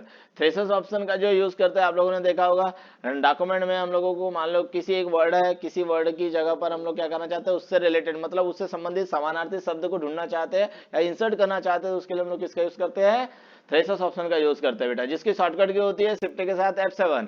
शिफ्ट के साथ F7 जब हम लोग दबाते हैं तो उसमें आप लोगों के साथ समानार्थी शब्द भी मिलता है और विलोमदार्थी शब्द भी आप लोगों के सामने दिखाई देता है। उसमें से आपको समानार्थी को इंसर्ट करना, समानार्थी कर सकते हैं, विलोमदार्थी को आप इंसर्ट करना चाहते हैं तो विलोमदार्थी शब्द को भी आप इंसर्ट करा सकते हैं। यही इस बहुत ही महत्वपूर्ण टूल है आप लोगों के लिए। इसको आप कैसे इंसर्ट करेंगे उसके लिए आप लोगों को कुछ नहीं करना है, रिव्यू टैब पर क्लिक करना है। रिव्यू टैब पे जाकर के आपके पास प्रूफिंग ग्रुप में से क्या करना है, थ्रेशोल्ड ऑप्शन पर क्लिक करना है, या आप लोग शिफ्ट के साथ F7 की प्रेस करके भी आपके सामने सेलेक्ट का डायलॉग बॉक्स ला सकते हैं। इस प्रकार से आप लोगों की है ना समानार्थी शब्द और विलोमदार्थी शब्द आपके सामने दिखाई देंगे। आप उस पर कुछ नहीं करना है, आपको सिलेक्ट करना है, राइट क्लिक करके इंसर्ट बटन पर ऑप्शन पर क्लिक करना। आपके सामने जिस वर्ड की जगह पे जो दूसरा वर्ड लेकर के आना चाहते हैं आप, वो वर्ड क्या हो जाएगा, इंसर्ट हो जाएगा। चलिए दोस्तों, उसके बाद में ये जो क्वेश्चन है बहुत ही वेरी वेरी इंपॉर्टेंट है, फाइंड एंड रिप्लेस। ये हर बार आने वाला क्वेश्चन है, फाइंड एंड रिप्लेस। ओके दोस्तों, तो ये फाइंड जो रिप्लेस ऑप्शन होता है, ये आप लोगों के पता ही है कि किसी टेक्स्ट के स्थान पर किसी टेक्स्ट को आप क्या करना चाहते हैं, ढूंढना चाहते हैं या खोजना चाहते हैं, उसके लिए हम लोग कौन से ऑप्शन का यूज करते हैं दोस्तों, फाइंड ऑप्शन का यूज करते हैं। यार रिप्लेस ऑप्शन का तब करते हैं जब आप किसी टेक्स्ट की जगह पर दूसरे टेक्स्ट को क्या करना चाहते हैं, बदलना चाहते हैं, तो उसके लिए किसका यूज करते हैं, रिप्लेस ऑप्शन का यूज करते हैं दोस्तों। वैसे आप लोगों को मैंने बताया जो फाइंड ऑप्शन होता है उसकी जो शॉर्टकट की होती है वो होती है Ctrl+F, और जो रिप्लेस जो होती है रिप्लेस ऑप्शन के जो शॉर्टकट की होती है Ctrl+H होती है दोस्तों। ओके, Ctrl+H होती है। अगर हमको फाइंड और रिप्लेस का यूज करना है, कहाँ जाएंगे, तो आप लोगों को होम टैब पर क्लिक करना है ना। होम टैब में आप लोगों को दिख जाएगा एडिटिंग ग्रुप। एडिटिंग ग्रुप में आप लोगों के पास फाइंड का डायलॉग बॉक्स मिलेगा। आप लोग मतलब फाइंड एंड रिप्लेस के ऑप्शन पर क्लिक करेंगे तो आपके सामने इस प्रकार का डायलॉग बॉक्स होगा। ये डायलॉग बॉक्स को बनाना भूलना नहीं है बेटा, आप लोगों को इस डायलॉग बॉक्स को बना करके आना है। यदि आप लोग डायलॉग बॉक्स बना रहे रिप्लेस का डायलॉग बॉक्स, तो रिप्लेस एक्टिव होना चाहिए। यदि फाइंड का करते हैं तो फाइंड का डायलॉग बॉक्स थोड़ा सा अलग होता है, रिप्लेस का डायलॉग बॉक्स अलग होता है। ये रिप्लेस का डायलॉग बॉक्स बताया गया बेटा। ओके दोस्तों, चलिए दोस्तों, ये इस प्रकार से यहाँ पर देखो ये भी रिप्लेस का बताया गया है ना। आप इसमें आसानी से फाइंड वर्ड होता है, फाइंड वर्ड में आप लोगों को जिस वर्ड की जगह पे आपको जिसको करना है और दूसरे वर्ड को जिसको रिप्लेस करना है, आप यहाँ पर टेक्स्ट लिखते हैं और जैसे आप लोग ओके करते हैं तो आपका टेक्स्ट क्या हो जाता है, एक स्थान से दूसरे स्थान पर रिप्लेस हो जाता है। चलो दोस्तों, हम लोगों ने ये पढ़ चुके हैं बेटा। जो आप लोगों के सामने है ऑटो करेक्ट, मतलब ऑटो करेक्ट का फीचर से मतलब इसमें जब आप कोई स्पेलिंग लिखते हैं, गलत भी लिखते हैं, तो वो क्या हो जाती है, ऑटोमेटिकली क्या हो जाती है, करेक्ट हो जाती है। उसके लिए हम लोग किसका यूज करते हैं, ऑटो करेक्ट मेथड का यूज करते हैं। ये हमारे एमएस वर्ड 2013 में बहुत ही अच्छा फीचर्स है बेटा। चलिए दोस्तों, उसके बाद में हम लोग बात करते हैं सिंबल को कैसे इंसर्ट करेंगे। तो सिंबल जो ऑप्शन होता है ये भी आप लोगों को होम टैब के अंतर्गत मिल जाएगा है ना। इसमें अलग अलग प्रकार की करेंसी होती है, लैंग्वेज होता है, मैथमेटिकल्स जो होते हैं, इससे रिलेटेड आप लोगों को टूल दिखाई देंगे है ना। मतलब अलग अलग प्रकार के आप सिंबल साइन सिंबल का यूज कर सकते हैं। ये भी आपको एडिटिंग ग्रुप के अंतर्गत मिलेगा। या तो आप लेटेस्ट अगर हम लोग जाते हैं लेटेस्ट में, मतलब 2013 में जाते हैं, तो इंसर्ट टैब के अंदर भी आपको सिंबल ऑप्शन मिलता है। यदि आपको होम टैब में भी ये चीज मिलेगी एडिटिंग ग्रुप के अंतर्गत। ओके दोस्तों, आपको जो लिखना है वो आप दोनों से रिलेटेड लिख सकते हो, कोई दिक्कत नहीं। सेम डायलॉग बॉक्स आपके सामने इंसर्ट होता है बेटा। ये डायलॉग बॉक्स तो बनाना छोड़ना नहीं है बेटा है ना। आप लोगों को मान लो जैसे कॉपीराइट का सिंबल बनाना है तो आप लोगों को कंट्रोल के साथ में सी दबाते हैं तो इस प्रकार के कॉपीराइट का सिंबल बन जाते हैं। यदि आपको रजिस्टर साइन का सिंबल बनाना होता है तो कंट्रोल के साथ में क्या दबाते हैं, आर दबाते हैं, तो रजिस्टर का साइन क्या हो जाता है, इंसर्ट हो जाता है। चलो दोस्तों, इसके बाद में आता है एमएस वर्ड में 2013 में कॉलम को समझाइए। आप लोगों को सेम कॉलम मतलब होता है आप लोगों के, जब हम लोग क्या करते हैं पेज में किसी कॉलम को जोड़ना होता है तो उसके लिए यूज करते हैं हम लोग कॉलम ऑप्शन का है ना। मतलब आप लोग इसके साथ जैसे आप लोगों को एग्जाम्पल में दिखाई दे रहा है कि एक पेज में आप लोग 2 या 3 कॉलम को भी आप क्या कर सकते हैं, ऐड कर सकते हैं इस प्रकार से। दोस्तों ये देखो आपको दिखाई दे रहा है ना, जिसके लिए आप लोगों को कुछ नहीं करना है। सबसे पहले पेज लेआउट टैब पर क्लिक करते हैं, उसके बाद में कॉलम ऑप्शन होता है, इसमें मोर कॉलम ऑप्शन पे जाकर के आप कॉलम को कम ज्यादा कर सकते हैं। डायलॉग बॉक्स दिख रहा है आपको 2 वाले चाहिए, 3 वाला चाहिए, 4 वाला चाहिए, लेफ्ट में करना है, कम ज्यादा करना है, आप ये आसानी से क्या कर सकते हो, उसको एडजस्ट कर सकते हैं। ओके दोस्तों, तो ये डायलॉग बॉक्स भी आप डायलॉग बॉक्स को बना करके एग्जाम्स में अगर आपको आता है तो। चलिए दोस्तों, उसके बाद में हम लोग बात करेंगे मेन, अगर हम लोग जो क्वेश्चंस होता है आप लोगों के पास में जो इसके अंतर्गत पूछे जाते हैं है ना। आप लोगों को कॉलम में आप लोग रो को कैसे डिलीट करेंगे, कॉलम को कैसे मतलब रो एंड कॉलम को इंसर्ट कैसे करते हैं, डिलीट कैसे करते हैं, आप इसको भी आसानी से आपको पढ़ करके जाना है क्योंकि क्वेश्चंस आप लोगों को आ सकता है। बिब्लियोग्राफी कभी कभी पूछा जाता है। तो बिब्लियोग्राफी क्या होता है, एक प्रकार का रेफरेंस होता है। रेफरेंस आप लोगों ने देखा होगा जब भी आप लोग कोई बुक राइट होती है, राइटर्स जब बुक लिखते हैं, रिसर्च पेपर होता है किसी प्रकार के, तो उसके लिए हम लोग क्या करते हैं, एक प्रकार से क्या कहते हैं बिब्लियोग्राफी तैयार करनी होती है हम लोगों को। आप लोगों ने देखा होगा कि उस बुक्स का निर्माण कहाँ से किया, वेबसाइट से किया, कहाँ से किया, उसके पूरे कंटेंट्स आप लोगों को बिब्लियोग्राफी में मिल जाते हैं। मतलब जिसको बोलते हैं ग्रंथ सूची। ग्रंथ सूची के रूप में आप लोगों को पूरी चीज दिखाई देती है, जिससे आप लोगों के पूरा क्राइटेरिया 1 बाय 1 एक सीक्वेंस में कि कौन से वर्ड को कहाँ से लिया गया है, आप उसके बारे में पूरी तरह से रिसर्च कर सकते हो आसानी से, ठीक है, रेफरेंस के माध्यम से। चलिए दोस्तों, इसके बाद में आप लोगों के पास में ये बहुत ही कम है, आता नहीं है, बहुत ही कम कभी कभी आता है, इसलिए मैं ज्यादा बात नहीं करूंगा बेटा। तो हम लोग बात करते हैं नेक्स्ट। इसके अंदर हम लोगों के पास आता है, एक होता है, ये भी बहुत ही इंपॉर्टेंट है, टिप्पणी भी पूछी जाती है फुटनोट और एंड नोट में, ठीक है। तो आप लोगों को फुटनोट और एंड नोट को भी अच्छे से पढ़ करके जाना है दोस्तों। आप लोगों को पता ही एमएस वर्ड 2013 में फुटनोट और जो एंड नोट के बीच में यह अंतर है कि यह एक पेज पर रेफरेंस के रूप में दिखाई देता है और दूसरे डॉक्यूमेंट के क्या होता है, अंत में दिखाई देता है। मतलब प्रत्येक पेज के जब नीचे दिखाई देता है वो चीज उसको बोलते हैं है ना। फुट नोट और जो डॉक्यूमेंट होता है, डॉक्यूमेंट के जो अंतिम वाला जो पृष्ठ होता है बेटा, उसको बोलते हैं एंड नोट। चलिए दोस्तों, उसमें आप लोगों के पास में फुट नोट में क्या होती है, बोनस जानकारी होती है, स्पष्टीकरण होता है, आप लोग ऐसा कर सकते लिख सकते हैं। आप कैसे इंसर्ट करेंगे तो आप लोगों के सामने लिखा हुआ है फुट नोट को और एंड नोट को। रिव्यू टेप के अंतर्गत आता है ये टूल, है ना। इंसर्ट फुट नोट और इंसर्ट एंड नोट ऑप्शन में जैसे ही क्लिक करेंगे आपके सामने फुट नोट और एंड नोट का डायलॉग बॉक्स ओपन हो जाएगा, जिसकी शॉर्टकट की होती है, फुट नोट की शॉर्टकट की होती है alt plus control plus F, और एंड नोट की शॉर्टकट की होती है alt plus control plus D होती है। चलिए दोस्तों, हम लोग बात करें इसको, आप इसको अच्छे से पढ़ करके जाए, आपको एग्जाम्स में आता है। मैं ज्यादा नहीं बताऊंगा, अगर मैं ज्यादा बताऊंगा तो वीडियो काफी लंबी हो जाएगी। तो इसके बाद में हम लोग बात करते हैं नया जो टॉपिक है आप लोगों का, टेबल ऑफ कंटेंट।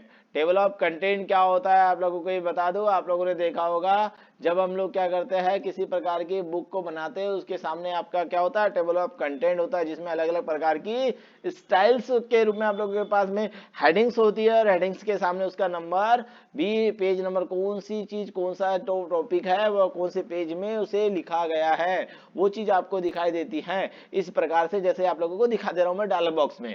ठीक है, तो इसी को बोला जाता है टेबल ऑफ कंटेंट। अब वो कैसे क्रिएट करते हैं, इसमें अलग अलग प्रकार के लेवल्स का यूज करते हैं, अलग अलग वन बाय वन हेडिंग से आप लोग कौन सी पहली हेडिंग, अगर आप किसी हेडिंग को थोड़ी बड़ी रखना चाहते हैं तो हेडिंग 1 करते हैं, इससे थोड़ी छोटी रखना चाहते हैं तो हेडिंग 2 करते हैं। अलग अलग प्रकार की आप हेडिंग का यूज कर सकते हैं। बच्चों, आप लोग इसको अच्छे से इस प्रकार से पढ़ करके जाए।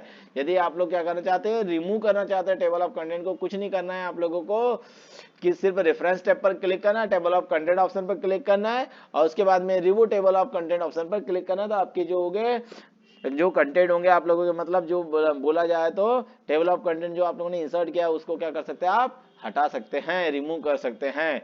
सेम उसी प्रकार से आप लोगों के लिए पिक्चर और क्लिप आर्ट, ये भी बहुत ही महत्वपूर्ण है बेटा, आपको उसको भी पढ़ करके जाना है। ये आप लोगों के किसके अंतर्गत आता है, इंसर्ट टैब के अंतर्गत आता है। इसके साथ साथ आप पिक्चर को भी इंसर्ट करा सकते हैं, क्लिप आर्ट भी एक ही होता है, पिक्चर और जो क्लिप आर्ट होता है दोनों एक ही होता है। बस पिक्चर जो होता है एक नॉर्मल इमेज फॉर्मेट में होता है, जो क्लिप आर्ट होता है, क्लिप आर्ट भी एक प्रकार की इमेज फॉर्मेट ही होता है, जिसमें जो आप लोगों की क्या होती है, चित्र से संबंधित आपकी मौजूद है। इसमें हम लोग क्या करते हैं, टेक्स्ट को सजाने के लिए हम लोग किसका यूज करते हैं, पिक्चर से या क्लिप आर्ट का यूज करते हैं। आप लोगों को जैसे आप लोगों को इसको इंसर्ट कैसे करेंगे, इस प्रकार से आप लोग पिक्चर आप इंसर्ट आसानी से कर सकते हैं। कुछ नहीं, आप लोगों को इंसर्ट ऐप पर जाना है और इलस्ट्रेशन ग्रुप के अंतर्गत आपको पिक्चर ऑप्शन दिखा देगा, आप उस पर जैसे ही क्लिक करेंगे, ठीक है, आपके पास एक डायलॉग बॉक्स ओपन होगा, उसमें आपको जहां पर भी आपकी जो पिक्चर रखे है उसको आपको क्या करना है, सिलेक्ट करना है, क्या करना है, इंसर्ट ऑप्शन पे क्लिक करना है, तो आपके सामने क्या होगी, पिक्चर आपके डॉक्यूमेंट में इंसर्ट हो जाएगी। इसके आप इमेज को क्या कर सकते हैं, छोटा कर सकते हैं, बड़ा कर सकते हैं, घुमा सकते हैं, रोटेट करवा सकते हैं, ये अलग अलग प्रकार की इसकी पोजीशन भी आप क्या कर सकते हैं, कम ज्यादा कर सकते हैं, वर्टिकल कर सकते हैं, ओरिजेंटल कर सकते हैं। आप ये सब काम आसानी से आप कर सकते हैं। ऑनलाइन भी आप पिक्चर को इंसर्ट करा सकते हैं। ऑनलाइन इंसर्ट करने के लिए आपके पास ऑप्शन मिलता है इंसर्ट ऑनलाइन पिक्चर ऑप्शन। आप आसानी से आप इंटरनेट पर चले जाएंगे और इंटरनेट में जो भी पिक्चर्स है आप उसको भी इंसर्ट कर सकते हैं अपने डॉक्यूमेंट में। चलिए दोस्तों, उसके बाद में हम लोगों के पास नेक्स्ट जो होता है using of clip art. Clip art का यूज कैसे करेंगे, आप लोगों को सेम पिक्चर का रूप होता है, मैंने बता ही दिया, सेम तरीका है। आप क्लिप आर्ट को इंसर्ट कर सकते हैं, लेकिन उसके लिए इंसर्ट टेप पे ही जाना है आप लोगों को, लेकिन थोड़ा सा तरीका अलग होता है दोस्तों। इसके लिए सबसे पहले इंसर्ट टेप पे जाते हैं, है ना, और आप लोग ऑनलाइन पिक्चर का भी यूज कर सकते हैं, नहीं तो आप नॉर्मल तरीके से भी इसका यूज कर सकते हैं। एक प्रकार का ऐसा क्लिप आर्ट मतलब एक प्रकार की इमेज की फॉर्मेट में आप लोगों के पास एक साइड में डायलॉग बॉक्स ओपन होता है, उसमें आपको जिसको भी सर्च करना है, आपको मान लो कोई वॉइस या कंप्यूटर के आपको इमेज को सर्च करना है, आप टाइप करेंगे और देख क्या करेंगे, इंसर्ट ऑप्शन पे क्लिक करेंगे तो आपके सामने पूरे क्लिप आर्ट क्या हो जाएंगे, दिखाई देने लगेंगे। उसको सिलेक्ट करना है, सिलेक्ट करने के बाद में इंसर्ट बटन ऑप्शन पे क्लिक करेंगे तो आपके डॉक्यूमेंट में क्लिप आर्ट क्या हो जाएगा, इंसर्ट हो जाएगा।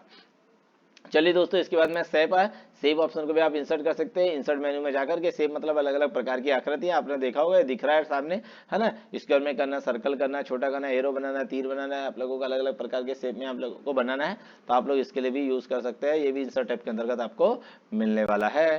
सेम आप लोगों के पास में आपको पूछा जाता है स्मार्ट आर्ट। स्मार्ट आर्ट भी जो है ये बहुत ही इंपॉर्टेंट है, एक प्रकार का स्मार्ट आर्ट ग्राफिक्स। आपका मतलब जो किसी टेक्स्ट को जब हम लोग क्या करते हैं, टेक्स्ट को क्या करते हैं, अब ग्राफिक्स में कन्वर्ट करना चाहते हैं तो उसके लिए हम लोग किसका यूज करते हैं, स्मार्ट आर्ट का यूज करते हैं।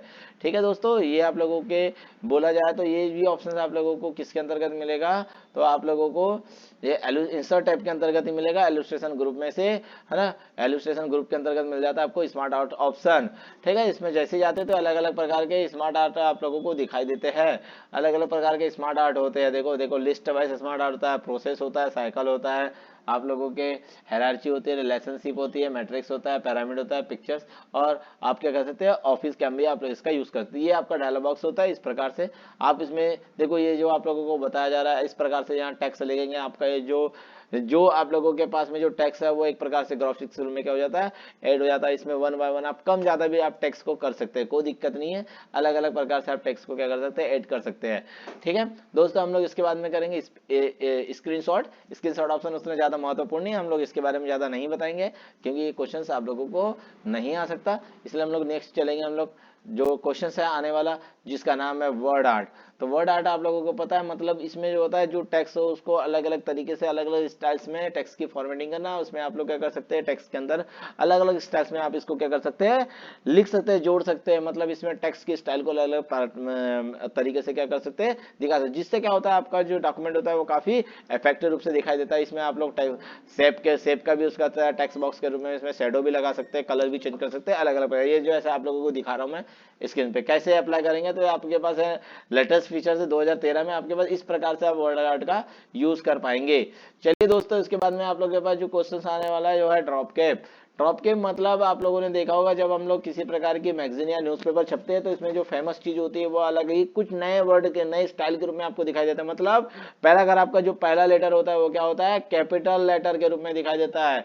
ये बाय डिफॉल्ट रूप से अगर बोला जाए तो 3 लाइन में आप लोगों का कैरेक्टर दिखाई देता है। 3 लाइन के बराबर का क्या होता है, एक लेटर होता है, पहला लेटर होता है, जिसको बोलते हैं ड्रॉप कैप, है ना। ये क्या होता है आप लोगों को पता ही है। बाय डिफॉल्ट से अगर हम लोग बोले न्यूनतम, हम लोग जो ड्रॉप कैप जो होता है आपका ड्रॉप कैप जो होता है, हम लोग इसमें अगर हम लोग नए तरीके से जब हम लोग पैराग्राफ यूज करते हैं, बाय डिफॉल्ट तो 3 लाइन लेता है, लेकिन अगर आपको न्यूनतम करना है तो 1 लाइन तक के आप ड्रॉप कैप का यूज कर सकते हो और अधिकतम 10 लाइन के ड्रॉप कैप का यूज कर सकते हो। मतलब ठीक है, आप लोगों को ड्रॉप कैप ऑप्शन है ये दिखाई देता है आप लोगों के, ये भी इंसर्ट टैब में टेक्स्ट ग्रुप के अंतर्गत दिखाई देगा ड्रॉप कैप ऑप्शन। ओके दोस्तों, चलिए दोस्तों, इसके बाद में ये जो मेल मर्ज है ये तो 100% आप लोगों को आने वाला है क्वेश्चन, या तो डीसी वाले को आएगा या तो पीजीडीसी वाला को आएगा। बच्चों को 100 में 100 चांस है इसके पढ़ने का, आप इसको अच्छे से पढ़ करके जाए मेल मर्ज को।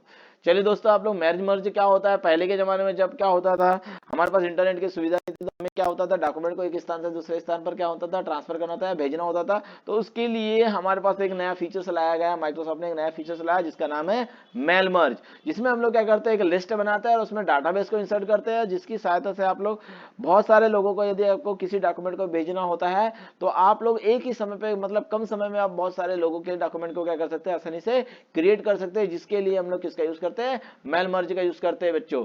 चलो दोस्तों, इसके बाद में हम लोग इसमें जो इसको बहुत सारे अच्छे से आप लोगों को पूछा जाता है कि मेल मर्ज की प्रोसेस को लिखिए, तो मेल मर्ज की प्रोसेस को आप लोगों को अच्छे तरीके से लिखना है, विद डायलॉग बॉक्स के सहायता से भी अगर आप उसको लिखेंगे तो बहुत अच्छे नंबर आपके आ सकते हैं बच्चों। तो इसका यूज कैसे करते हैं आप लोग, सबसे पहले है ना, डॉक्यूमेंट को ओपन करते हैं, उसके बाद में न्यू डॉक्यूमेंट पे जाते हैं, उसके बाद में मेलिंग टैब पर जाता है, उसके बाद में स्टार्ट मेलिंग टैब पर क्लिक करेंगे, उसके बाद में फिर किस पर क्लिक करेंगे, step by step mail merge का डायलॉग बॉक्स दिखाई देता है। इस पर आप जैसे ही क्लिक करेंगे तो आप लोगों के सामने स्टेप फर्स्ट स्टार्ट हो जाएगी। उसके अंतर्गत मेल मर्ज के अंतर्गत 6 प्रोसेस होती है, 6 स्टेप्स को आपको फॉलो करना होता है। तो पहली स्टेप्स की हम लोग बात कर लेते हैं बेटा, ये बहुत ही महत्वपूर्ण है, आप इसको अच्छे से पढ़ करके जाए, 100 में 100 आपके आने के चांसेस है ना। सिलेक्ट डॉक्यूमेंट के क्या होते हैं, डॉक्यूमेंट के टाइप को क्या करते हैं हम लोग, सिलेक्ट करेंगे, सिलेक्ट करने के बाद में है ना, नेक्स्ट हम लोग नेक्स्ट स्टेप पर जाने के लिए हम लोग किस पर क्लिक करते हैं, स्टार्टिंग डॉक्यूमेंट पर क्लिक करेंगे। ये होता है आपकी फर्स्ट स्टेप बेटा। चलिए दोस्तों, इसके बाद में सेकंड स्टेप देख लेते हैं। सेकंड स्टेप के लिए क्या करते हैं, सिलेक्ट स्टार्टिंग डॉक्यूमेंट में से क्या करते हैं, यूज द करंट डॉक्यूमेंट का यूज करेंगे। और इसके बाद में नेक्स्ट 3 स्टेप पर, मतलब नेक्स्ट स्टेप पे जाने के लिए आप लोग किस पर क्लिक करेंगे, सिलेक्ट रेसिपिएंट ऑप्शन पर क्या करेंगे, क्लिक करेंगे। उसके बाद में आप लोगों की थर्ड स्टेप चालू हो जाती है। थर्ड स्टेप में क्या होते हैं, आप लोगों की एड्रेस लिस्ट की आवश्यकता होगी, जिसके लिए आप लोग क्या करेंगे, जो आप लोगों ने जो वर्ड या एक्सेल में जो आप लोगों ने लिस्ट बनाया है उसको क्या करेंगे, एड्रेस लिस्ट को क्या करेंगे, सिलेक्ट करेंगे। सिलेक्ट करने के बाद में क्या करेंगे, use an existing list option पर क्या करेंगे, क्लिक करेंगे। इसमें आप लोगों के पास में जो भी लिस्ट है आप लोगों के क्या करेंगे, उसको आप ऐड करेंगे, सिलेक्टेड करेंगे और उसके बाद में ओके बटन पर क्लिक करेंगे तो आपकी लिस्ट क्या हो जाएगी, आपके इसमें क्या हो जाएगी, इंसर्ट हो जाएगी। उसके बाद में नेक्स्ट स्टेप पर जाने के लिए अगर आपको क्या करना होगा, राइट यूर लेटर ऑप्शन पर क्लिक करना होगा। नेक्स्ट स्टेप, फोर्थ स्टेप पर जाने के लिए आपको क्या करना होता है, अपने लेटर को लिखिएगा, जो आप लोगों ने लेटर बनाया है ना, उसको क्या करना होता है, आपको इसको ओपन करना होता है। यह क्या होता है, प्रिंट होता है। यहाँ पर ये स्टेप में क्या होता है, प्रिंट होता है। तो लेटर के प्रत्येक जो होते हैं मूल कॉपी पर जो मेन कॉपी होती है उसमें अलग अलग प्रकार के प्राप्तकर्ता का डाटा या जिसको बोलते हैं यूजर का नेम और मोबाइल नंबर और एड्रेस शो होने लगता है, जिसके लिए यूज करते हैं हम लोग स्टेप 4 का। अब कैसे करेंगे, रेसिपिएंट लिस्ट कैसे बनाते हैं, आप लोगों के सामने यहाँ पर दिया हुआ है ना। जो डाटा आप लोगों ने बनाया था उसको कैसे इंसर्ट करेंगे, तो आपका कर्सर रखेंगे, डॉक्यूमेंट को उस स्थान में कर्सर रखेंगे जहां पर आप क्या करना चाहते हैं, लिस्ट देखना चाहते हैं। तो इसके लिए आप लोगों को एड्रेस ब्लॉक होता है, ग्रेडिंग लाइन होती है, इलेक्ट्रॉनिक पोस्टेज होता है और मोल आइटम्स आपको दिखाई देंगे। ठीक है, आप इस प्रकार से इसको पूरी अच्छे तरीके से आप लोगों को लिखना है। नेक्स्ट, फिर उसके बाद में आप लोग नेक्स्ट स्टेप में जाने के लिए आप लोग किस पर क्लिक करेंगे, रिव्यू योर लेटर ऑप्शन पर क्लिक करेंगे। स्टेप 5 की बात करेंगे। स्टेप 5 में आप लोगों को जो लेटर होगा, इसको जो रेस्पोंडेंट लिस्ट होगी वो लेटर में सही ढंग से दिखाई दे रहा है या नहीं, आप उसको कहां से कहां तक क्या करना चाहते हैं, प्रिंट करना चाहते हैं, उसके लिए आपके पास ऑप्शंस आएगा। नेक्स्ट, फिर स्टेप 6 की बात करेंगे। नेक्स्ट स्टेप में आप लोगों के पास complete the mail merge option पर आप जैसे ही क्लिक करेंगे, आपके सामने इस प्रकार मेल मर्ज है ना, आपके सामने एक डायलॉग बॉक्स होगा जिसको आपको प्रिंट करना होता है। आपके ऑल डॉक्यूमेंट को, मतलब पूरे रिकॉर्ड्स को प्रिंट करना चाहते हैं क्या, करंट रिकॉर्ड को, या कहां से कहां तक के कौन से रिकॉर्ड को आप प्रिंट करना चाहते हैं, देन क्या करेंगे, ओके बटन पे क्लिक करेंगे। तो आपका इस प्रकार से क्या होगा, मेल मर्ज की स्टेप्स कंप्लीट हो जाएगी। चलिए दोस्तों, इसके बाद में आप लोगों को पूछा जाता है एनवलप। ये भी मेल मर्ज का एक पार्ट है। तो एनवलप के बारे में आप लोगों को पूछा जाए। एनवलप आप लोगों को पता ही है कि एनवलप क्या होता है, आप लोगों को ज्यादा बताने की जरूरत नहीं है। ठीक है, ये कैसे क्रिएट करेंगे तो हम उसकी बात करेंगे। मेलिंग टैब पर क्लिक करेंगे, क्रिएट ग्रुप में, और उसमें एनवलप ऑप्शन पर क्लिक करेंगे। उसमें डिलीवरी एड्रेस में क्या करेंगे, अपने मेल का एड्रेस टाइप करेंगे। यहाँ पर जैसे ही आप लोग टाइप करेंगे उसके बाद में इंसर्ट करेंगे उसका एड्रेस, उसमें फॉर्मेटिंग कर सकते हैं आसानी से, और रिटर्न एड्रेस पर क्लिक करेंगे। क्लिक करने के बाद में आपके पास इस प्रकार का डायलॉग बॉक्स होगा। उसके बाद में हम लोग बात करेंगे एड डॉक्यूमेंट। डॉक्यूमेंट में ऐड करेंगे तो आपके पास डायलॉग बॉक्स जो होगा आसानी से यूज कर सकते हैं। साथ ही इसमें आप लोगों को जो मेल मर्ज ऑप्शन में लेबल्स कैसे बनाते हैं आप लोगों को ये पता होना चाहिए। लेबल्स मतलब एक प्रकार के जो होती है हम लोग जो लेबल्स की सीट होती है, समान होती है, आप लोगों को देखा होगा है ना, जो होती है आप लोगों के पास में। आपको लेबर से इसमें हम लोग क्या करते हैं, रिटर्न एड्रेस को बनाना चाहते हैं। तो रिटर्न एड्रेस को लिखने के लिए मतलब किसके द्वारा भेजा जा रहा है, तो उसके लिए हम लोग क्या करते हैं, लेबल का यूज करते हैं। इसमें आप कंपनी और कंपनी का पृष्ठ का भी यूज कर सकते हैं।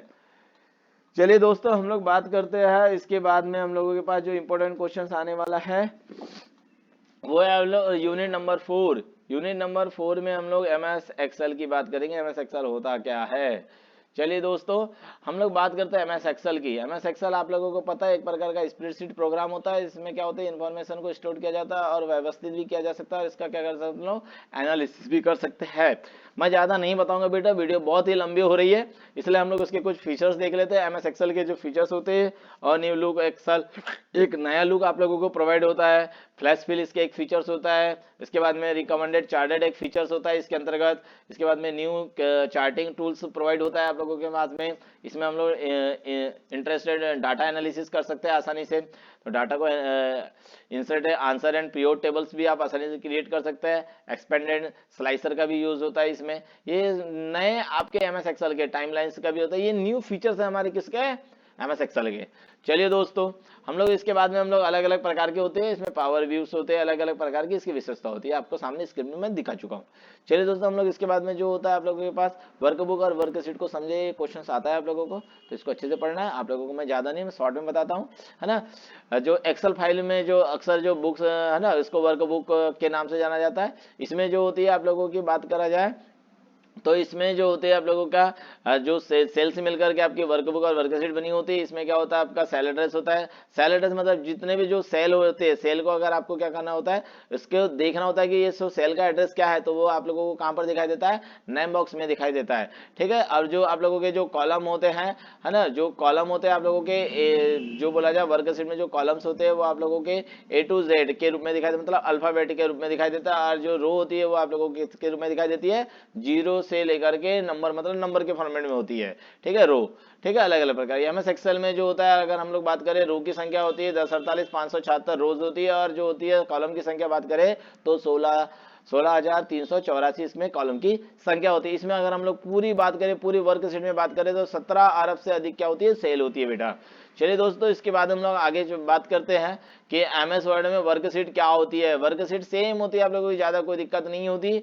वर्कशीट मतलब वर्कशीट का उपयोग डाटा को स्टोर करने के लिए किया जाता है और कुशलता पूर्वक बनाने के लिए, इसे रिप्रेजेंट करने के लिए हम वर्कशीट का यूज करते हैं, जिसमें आप लोगों की क्या होती है, रो एंड कॉलम होती है, व्यवस्थित होती है ना। रो जो आप लोगों को होता है, देखो अब ये जो वर्कशीट में होती है आप लोगों के, जो ये आप लोगों को दिख रहा है A1, जो A1 दिख रहा है, मतलब ये क्या होती है, एक रो है और एक कॉलम से मिलकर के किसका बना हुआ है ना, वर्कशीट आप लोगों की जो होती है वर्कशीट उसमें होती है। अब ये जो एक वर्ग प्रति वर्कशीट में जो होती है आप लोगों की रो की संख्या होती है 10,48,576, और प्रति वर्कशीट में आप लोगों के कॉलम की संख्या होती है 16,384, और प्रत्येक जो प्रति वर्कशीट में होती है 17 अरब 17 मतलब 179,869,184 सेल्स की संख्या होती है कुल टोटल। चलिए दोस्तों, उसके बाद हम लोग बात करेंगे वर्क बुक की। वर्क बुक जो होती है आप लोगों को ऊपर मैंने बता दिया, इसलिए मैं यहाँ पर आप लोगों को ज्यादा नहीं बताऊंगा। चलिए दोस्तों, हम लोग बात करते हैं नीचे, हम लोग इसमें आते हैं कि इसमें इसका जो इंटरफेस होता है कैसे होता है। तो आप लोग देख सकते हैं इसका इंटरफेस इस प्रकार से होता है, सेम एमएस वर्ड में जैसा होता है वैसे ही। मैं ज्यादा इस पे बात नहीं करूंगा। एमएस वर्ड में हम लोग जो जो एमएस एक्सेल में जो जो इंपॉर्टेंट है, जो एग्जाम्स में पूछे जाते हैं, हम लोग इसी की बात करेंगे, है ना। अगर हम लोग ऐसा बात करें तो बहुत टाइम लग जाएगा। ठीक है, हम लोग बात करते हैं कि वर्कबुक कैसे क्रिएट करते हैं। तो आप लोगों को पता ही है वर्कबुक कैसे क्रिएट करता है, हम लोग स्टेप्स देख लेते हैं, कोई दिक्कत नहीं अगर आपको देखना है तो, है ना। आप लोगों को सेम स्टेप्स होती है इसमें भी। आप लोगों को न्यू वर्कबुक क्रिएट करने के लिए फाइल मेनू पे जाकर के न्यू ऑप्शन पे जाकर के आपको क्लिक करना होता है ब्लैंक वर्कबुक ऑप्शन पर, आपके सामने न्यू ब्लैंक वर्कबुक क्या हो जाती है, क्रिएट हो जाती है। चलिए दोस्तों, इस प्रकार से आप इसमें क्या कर सकते हैं, डॉक्यूमेंट। अब बात करते हैं इसमें जो महत्वपूर्ण जो आने वाला जो क्वेश्चन होता है वो होता है डाटा टाइप। मतलब डाटा के टाइप को रिप्रेजेंट करता है, मतलब आपने जो डाटा इसमें इंसर्ट किया है वो किस टाइप का है उसको रिप्रेजेंट करता है कौन, डाटा टाइप। जैसे अलग अलग प्रकार के डाटा टाइप होते हैं, एग्जाम्पल्स में टेक्स्ट होता है, नंबर होता है, करेंसी होती है, डेट टाइम होती है, अलग अलग प्रकार के क्या है, डाटा है। तो इसके लिए हम लोग क्या करते हैं, अलग अलग प्रकार के डाटा टाइप का यूज करते हैं। जैसे हमारे जो बोला जाता है इसमें निम्न प्रकार के डाटा टाइप का यूज होता है, जैसे general data type. General data type मतलब जो क्या करता है, सभी प्रकार के डाटा को स्टोर करता है। इसमें अल्फाबेट्स भी आ जाते हैं, ए से लेकर के जेड, और जीरो से लेकर के 9 तक के नंबर भी आ जाते हैं, चिन्ह भी आ जाता है, मतलब सिंबल्स का भी यूज करते हैं। और इसमें डेट एंड टाइम भी इसके अंतर्गत आता है, मतलब ये सपोर्ट करता है, जिसको बोलते हैं हम लोग जनरल डाटा टाइप। अब बात करेंगे text data type. Text data type जो होता है आप लोगों के एक प्रकार के टेक्स्ट से संबंधित है, इसमें अल्फाबेट्स का यूज होता है ज्यादातर टेक्स्ट डाटा टाइप में। ओके, नंबर जो होता है, नंबर डाटा टाइप में क्या होता है, आप लोगों के 0 से लेकर के 9 तक के नंबर होते हैं। चलिए दोस्तों, उसके बाद करेंसी। करेंसी आप लोगों ने देखा होगा, करेंसी मतलब आप लोगों के जो डाटा टाइप होते हैं, है ना। जब हम लोग पैसे की बात करते हैं तो उसमें आप लोगों के एक प्रकार का सिंबल्स, मतलब जैसे आप लोगों ने देखा होगा एग्जांपल में रुपीस, जैसे आपको रुपए को बताएं तो आरएस लिखते हैं आप लोगों ने। अगर आप फॉरेन जाएंगे तो उसमें हम उसको डॉलर के रूप में बोलते हैं, तो डॉलर को इस प्रकार से लिखते हैं। इस अलग अलग प्रकार से आप उसको क्या कर सकते हैं, करेंसी के रूप में चेंज कर सकते हैं। चलिए दोस्तों, इसके बाद में आता है डेट डाटा टाइप होता है, जिसमें आपका जो होता है डेट से संबंधित फॉर्मेट होते हैं, जैसे डी एमएम वाई के फॉर्मेट में भी हो सकता है, या आप लोगों का एमएम डी वाई के भी रूप में फॉर्मेट होता है। अलग अलग फॉर्मेट्स में आप लोगों को डेट एंड टाइम को आप क्या कर सकते हैं, सेट कर सकते हैं। ठीक है, उसके बाद में टाइम होता है, टाइम डाटा टाइप होता है, जिसे आप लोग क्या कर सकते हैं, जिसके करके आपको क्या कर सकते हैं, टाइम से संबंधित फॉर्मेट को आप क्या कर सकते हैं, बदल सकते हैं। ठीक है, उसके बाद में होता है परसेंटेज। इसमें परसेंटेज के फॉर्म में आप लोगों को ये डेसिमल जो नंबर होता है, दशमलव नंबर के भी बाद में आप लोग परसेंटेज लगा सकते हैं आसानी से, कोई दिक्कत नहीं। इसके बाद में होता है साइंटिफिक, है ना। इस डाटा टाइप का यूज नंबर प्रकार के डाटा टाइप को स्टोर करने के लिए जाता है, इसमें दशमलव के अंक को सेट करना होता है। इसके बाद में स्पेशल डाटा टाइप जो होता है, इसमें इस प्रकार के जो स्पेशल अलग अकाउंटिंग से संबंधित जो डाटा होते हैं उसके लिए हम लोग यूज करते हैं, है ना, अकाउंटिंग डाटा टाइप का। कस्टम डाटा टाइप मतलब इस डाटा टाइप में आवश्यकता के अनुसार अपने डाटा को क्या कर सकते हैं, सेट करते हैं। ये बेटा बहुत ही महत्वपूर्ण है, आप इसको डाटा टाइप को अच्छे से पढ़ करके जाए। चलिए दोस्तों, इसके बाद में हम लोगों के पास बात आती है हम लोगों के पास कि सेल रेंज क्या होती है, सेल रेंज के बारे में आप लोगों को पता होना चाहिए 1 बाय 1। ठीक है, हाँ, आप लोगों को सेल रेंज के बारे में इसलिए पता होनी चाहिए क्योंकि जब हम लोग काम करते हैं तो सेल रेंज के साथ ही काम होता है। ठीक है, सेल रेंज आप लोगों को ये बता देता हूँ आप लोगों को सेल रेंज होती क्या है। मतलब जैसे आप लोगों ने देखा यहाँ पर लिखा हुआ है A1:A5 के रूप में दिखाई दे रहा है। मतलब यहाँ से लेकर के आप लोगों ने ये कितने सेल को आपने सेलेक्ट किया है उसके पूरे रेंज को रिप्रेजेंट करता है। मतलब A1 सेल आप लोगों ने A1 से स्टार्ट किया, कहाँ तक ये पहुंचा, A5 तक की सेल को आपने क्या किया है, सेलेक्ट किया है, तो उसी को बोला जाता है उसका सेल रेंज। इसको कोलोन होता है इसके बीच में, इनके बीच में क्या होता है, सेल रेंज के बीच में हम लोग कैसा लिखते हैं, इसको कोलोन को रिप्रेजेंट करते हैं। ओके दोस्तों, चलिए दोस्तों, उसके बाद में हम लोग बात करते हैं नेक्स्ट जो आप लोगों के सामने जो आने वाला है नेक्स्ट आप लोगों के पास आने वाला है आप लोग कंटेंट, सेल में कंटेंट को कैसे फिल करते हैं। आप लोगों को पता है कुछ नहीं होता, सेल को सिलेक्ट करना है, उसके बाद में आप लोग क्या कर सकते हैं, इन्फॉर्मेशन को फिल करते हैं, उसकी आप लोग टेक्स्ट की फॉर्मेटिंग भी आसानी से कर सकते हैं। चलिए दोस्तों, है ना, हम लोग बात करते हैं इसके बाद में हम लोगों के जो सेल में आता है फार्मूला एंड जो फंक्शंस, ये बहुत ही आप लोगों के लिए महत्वपूर्ण, हम उसको विस्तार से नीचे पढ़ेंगे। ठीक है, फार्मूला क्या होता है और फंक्शंस क्या होता है। फार्मूला मतलब जिनमें क्या क्या होता है, ऑपरेटर जो ऑपरेंड होता है और ऑपरेटर जो होता है तो उनके बीच में हम लोग को कैलकुलेशन करना होता है। और जो फंक्शंस होता है वो क्या होता है, प्री डिफाइंड होता है, ये पहले से डिफाइंड होते हैं कि किस प्रकार, जैसे आप लोगों को जोड़ना है, किसी दो नंबर को जोड़ना है तो उसके लिए हम लोग सम फंक्शन का यूज करते हैं। चलिए दोस्तों, हम लोग बात करते हैं इसके नंबर फॉर्मेट को कैसे बदलते हैं, हम इसको ज्यादा नहीं देखेंगे। ठीक है दोस्तों, हम लोग इसमें हम लोग बात करते हैं नेक्स्ट आप लोगों को नंबरिंग को कैसे अप्लाई करेंगे। इतना ज़्यादा आप लोगों को गहरा से एग्जाम्स में क्वेश्चंस नहीं आते, तो हम लोग इसमें मेन चीज़ बात करेंगे। दोस्तों, आप लोगों को पूछा जाता है कि जो MS एक्सेल में जो कॉलम की विड्थ है, जो रो है, उसको कम ज़्यादा कैसे करते हैं। आप लोगों को ये आप लोगों को पढ़ करके जाना है ना, कि आपके जो विड्थ और जो हाइट है रो एंड कॉलम की, आप उसको कम ज़्यादा कैसे करेंगे। तो इसके लिए हम लोग बात करते हैं, इसके लिए बाद आप लोगों को कुछ नहीं करना होता, आप लोगों को सिलेक्ट करना होता है, जो इस प्रकार का लाइन होती है इस प्रकार से आपको बनाना होता है और इसको ड्रैग करना होता है, तो आप लोगों की कॉलम की लाइन कम ज्यादा हो जाती है। चलिए दोस्तों, उसके बाद में हम लोग बात, यदि मान लो नहीं करते हो तो आप लोगों को इस प्रकार का चिन्ह दिखाई देता है, इस प्रकार का स्टार स्टार लग जाता है और आप लोगों को वो कैरेक्टर पूरी तरह से दिखाई नहीं देते। आप इसके लिए आप अप्लाई भी कर सकते हैं, auto fill column width and height तो एक ऑप्शन होता है, उसको इनेबल भी कर सकते हैं। अगर आपने इनेबल कर लिया तो ऑटोमेटिकली वो अपने टेक्स्ट के अनुसार क्या कर लेगा, वो ऑटो फिट कैरेक्टर के आधार पर क्या कर लेगा, कॉलम को एडजस्ट कर लेगा। ठीक है, आप क्या कर सकते हैं, मॉडिफाई रो एंड, मतलब आप इसको कम ज्यादा भी कर सकते हो, कोई दिक्कत नहीं है। आप साथ ही इसमें रो एंड कॉलम से रिलेटेड आप लोगों को चीज पूछी जाती है, आप लोग रो को कैसे इंसर्ट करेंगे, कॉलम को कैसे इंसर्ट करेंगे, तो ये भी चीज आप लोग आसानी से कर पाएंगे। चलिए दोस्तों, उसके बाद में आप लोग के इसमें जो होता है नेक्स्ट जो होता है आप लोगों के पास में, है ना, अलग अलग ऑपरेटर से होते हैं, आप लोगों ने देखा होगा। ये आप लोगों को फार्मूले के बारे में आप लोगों को पूछा जाता है कि फार्मूला क्या होता है, कैसे करते हैं। तो फार्मूला अलग अलग प्रकार के होते हैं, है ना, जैसे मैथमेटिकल ऑपरेशन का यूज करते हैं इसमें। ये आप लोगों का रेफरेंस होता है, देखो ये फार्मूला इस प्रकार से बनता है ना। ये आप लोगों का इक्वल साइन का यूज करते हैं, है ना। ऑपरेटर, ये ऑपरेंड है 2 और 2, और इसमें जो बीच में लगाया गया ऑपरेटर है प्लस ऑपरेटर, मतलब ये क्या करेगा, दो नंबर्स को क्या करेगा, जोड़ेगा। ठीक है, इस प्रकार से उसको हम लोग क्या बोलते हैं, अलग अलग प्रकार से हम लोग क्या कर सकते हैं, सीधी सीधी बात किया जाए तो फार्मूला को टाइप कर सकते हैं। ठीक है, जिसके लिए हम लोगों के पास में क्या होना चाहिए, रेफरेंस सेल का यूज होता है। चलिए दोस्तों, उसके बाद में हम लोग देखते हैं, आप लोग इसको पढ़ करके जाना है, फार्मूला एंड फंक्शन को भी आपको अच्छे से पढ़ करके जाना है। हम लोग ज़्यादा बात नहीं करेंगे क्योंकि लेंदी होते जा रहा है। इसके बाद में हम लोग बात करेंगे रेफरेंस सेल। रेफरेंस सेल क्या होता है, आप लोगों ने देखा होगा जब MS एक्सेल में आप लोगों को अलग अलग प्रकार की, ये भी क्वेश्चन बहुत इंपॉर्टेंट है।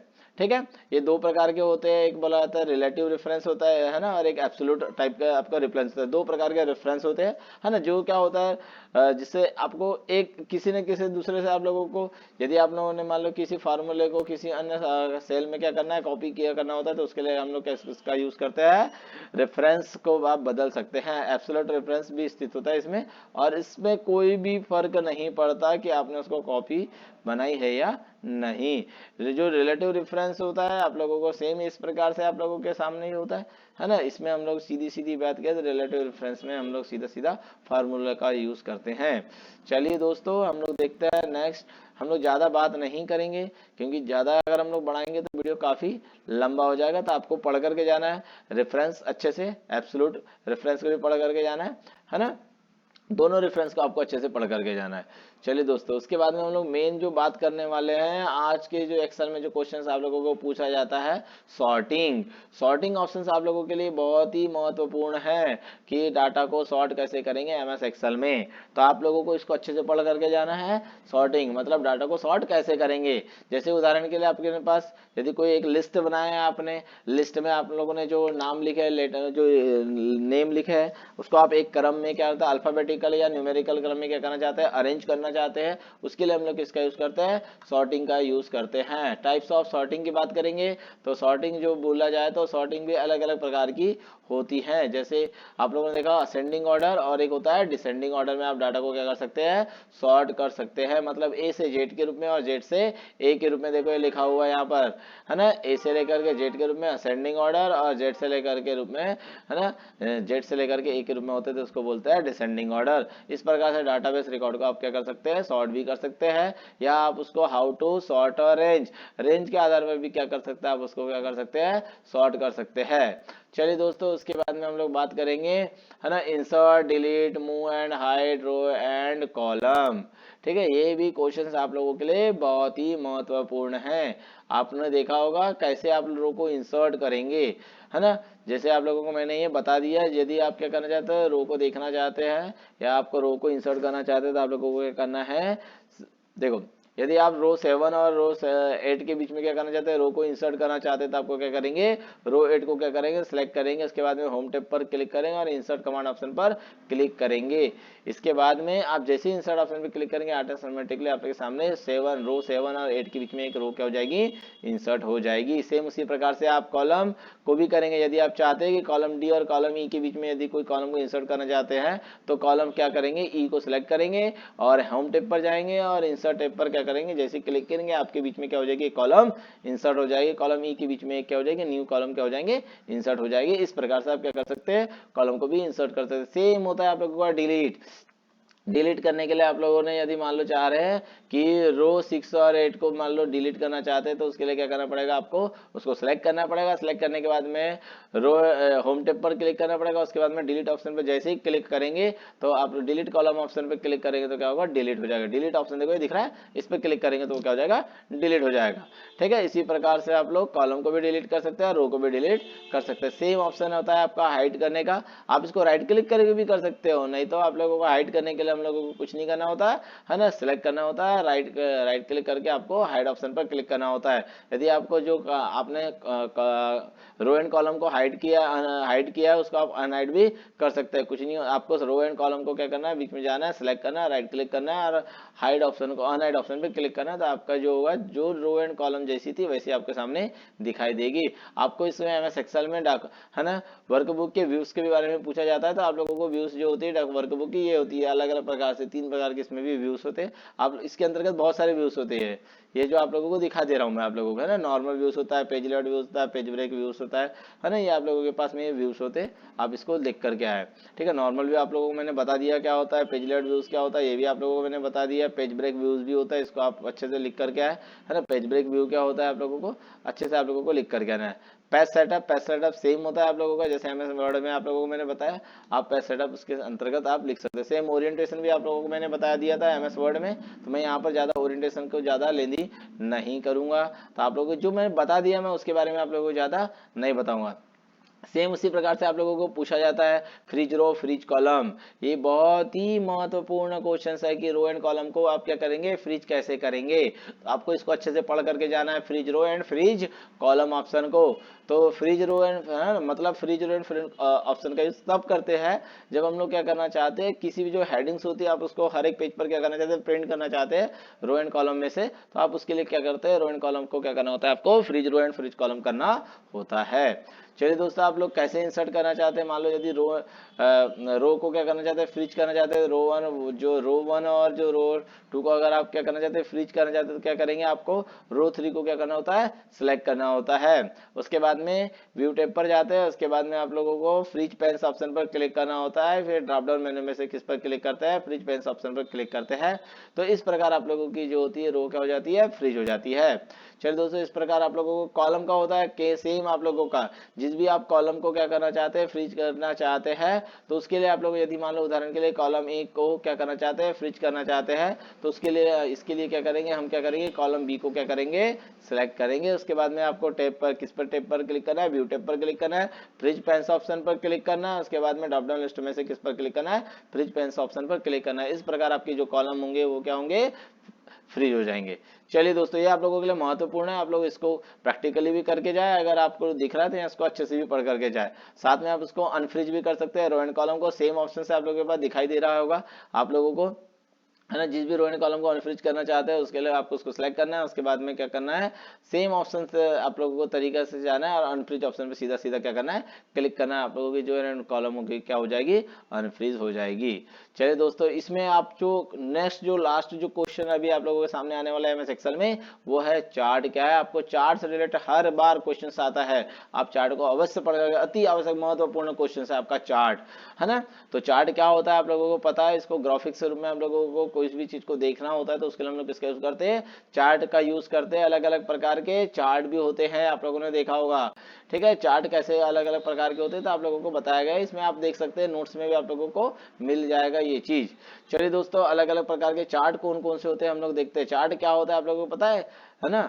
एक्सेल में डाटा को सारणी के रूप में क्या करना होता है, इंसर्ट करना होता है, जिसके लिए हम लोग उसको ग्राफिक्स के रूप में क्या करते हैं हम लोग, है ना, रिप्रेजेंट करते हैं, जिससे डाटा क्या होता है, काफी अधिक प्रभावशाली और रोचक दिखाई दे रहा है। उससे आप किसी भी ग्राफ्स के माध्यम से आप आसानी से उसको समझ सकते हैं, जिसमें हम लोग डाटा का क्या कर सकते हैं, विश्लेषण करना आसान हो जाता है और अलग अलग तुलना कर सकते हैं, है ना। चार्ट दो प्रकार के होते हैं, एक होता है एम्बेडेड चार्ट, एक होता है चार्ट शीट, है ना। एम्बेडेड जो चार्ट होता है ना, एम्बेडेड चार्ट जो ग्राफिकल ऑब्जेक्ट की तरह क्या होता है, मूव और कॉपी रिसाइज भी आप लोग कर सकते हैं एम्बेडेड चार्ट को। लेकिन जो चार्ट शीट होती है, चार्ट शीट, है ना, एक चार्ट तब बनता है जब आप अलग अलग चार्ट शीट होती है, इसमें केवल क्या होते हैं, चार्ट हासिल होता है। इसमें insert chart as a new sheet का यूज आप कर सकते हैं। ये अलग अलग प्रकार के हो सकते हैं, 2 डायमेंशनल हो सकती है और 3 डायमेंशनल चार्ट होते हैं अलग अलग प्रकार के।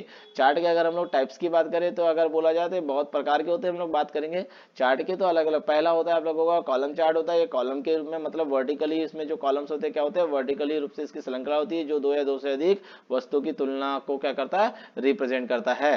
डायग्राम भी आप लोग बनाना चाहो तो आप एग्जाम्स में बना करके आ सकते हैं, नहीं तो आप लोगों को लिखे थ्योरी कम से कम।